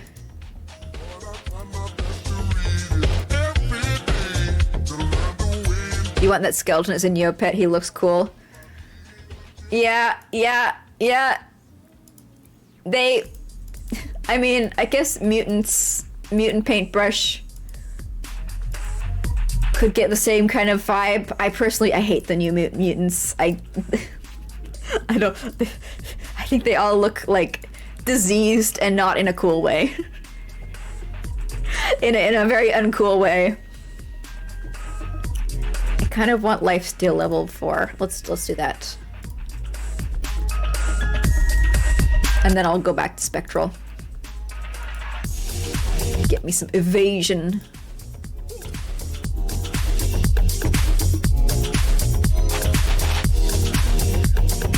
Did you get the horse armor? I've said it so many times. No, I couldn't download anything. I was on AOL. Well, I downloaded mod. That's not true. I downloaded lots of mods. I guess I didn't even think of the possibility of horse armor. I never checked the official Bethesda site. I went indie all the way. Plus, like, I had no money. There was no way I could even buy horse armor. I had no way of getting my paper dollar bills into the machine. I could not. I'd like rub a $5 on the computer monitor, and all that would happen is I'd shock myself with static.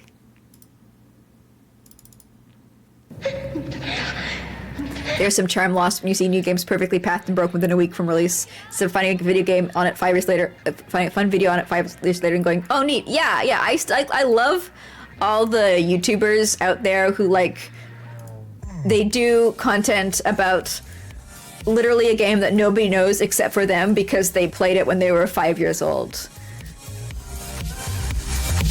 And that's like you see I've seen a lot of discussion about like how open beta is a poorly thought out marketing tool these days, rather than a way for the community to actually help improve the game.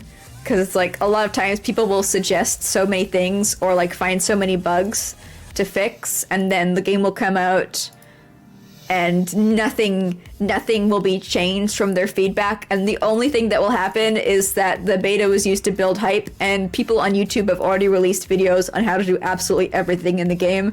So when it's actually released, it's like it's pre-broken in. It's like even at the start there's nothing new.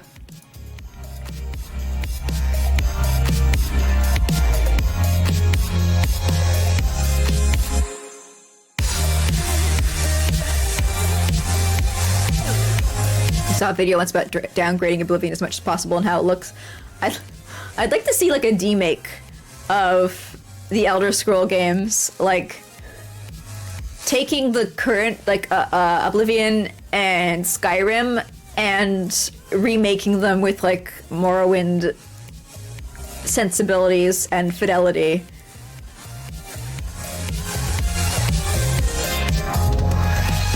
Obviously, it would require like immense amount of passion, but like that's Bethesda fans, if nothing else. Incredibly passionate. Like I've seen them remake Morrowind in, or is it? No, I think they remade Oblivion in Skyrim's engine. So it's like it's already you know we've already got the heart we need. Do I need lapis? I don't need lapis. Barrel. Gut.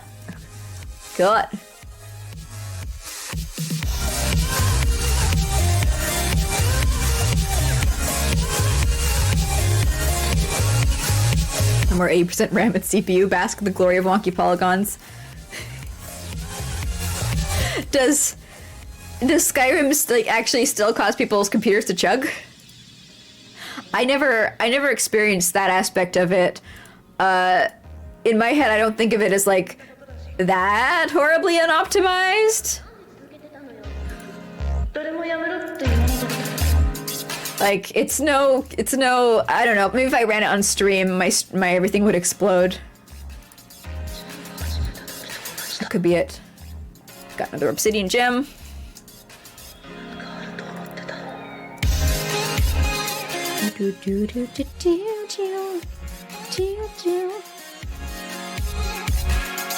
Early access seems like a slow killer for any kind of excitement towards release. Why would we put in all your all when you've already been paid? I feel like for specific... Why am I getting my ass kicked? For specific... Come on, let me hit! For some studios, it makes perfect sense, but for other studios, it makes 0 sense, and they do it because money. Money, hype, money, hype. Like, if you're a small studio and you literally, like, if you don't get money for your game now, you're going to have to stop working on your game and going back to, like, a day job. And you can either, like, do an early access alpha that's, like, discounted price. People will be upgraded to the full game at the end, and it's not story based. It's not, like, completely 100% story based. Then get that coin. Get that coin. Gosh, about making new mods. Hey, there's some really cool actual, like, non-titty mods out there. I think I said in my dream last time that I thought we had a stream. Smooth as butter. That I just never played any of those because I don't want to listen to cringy indie voice acting. Garnet. I need some rotten cloth. Do I have any? I really need to take stock of my inventory. Let's go. Grey loop fang. I don't need. Beryl, obsidian, amber, lapis, garnet. I need a cave loop pelt. Oh, I got one. Cool. I was gonna say I've got to walk all the way up to the top of the area to fight one because those were farther up.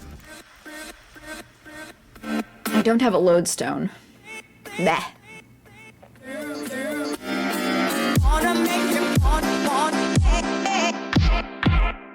I don't have glass. Boo. I don't have large glass. I don't have aluminum rod. I'm assuming that's going to be from a monster farther down. I don't have a lodestone. I don't have rotten cloth. I think I'm going to find some rotten cloth soon. Not on these skeletons, obviously. They are as naked as the day they were born.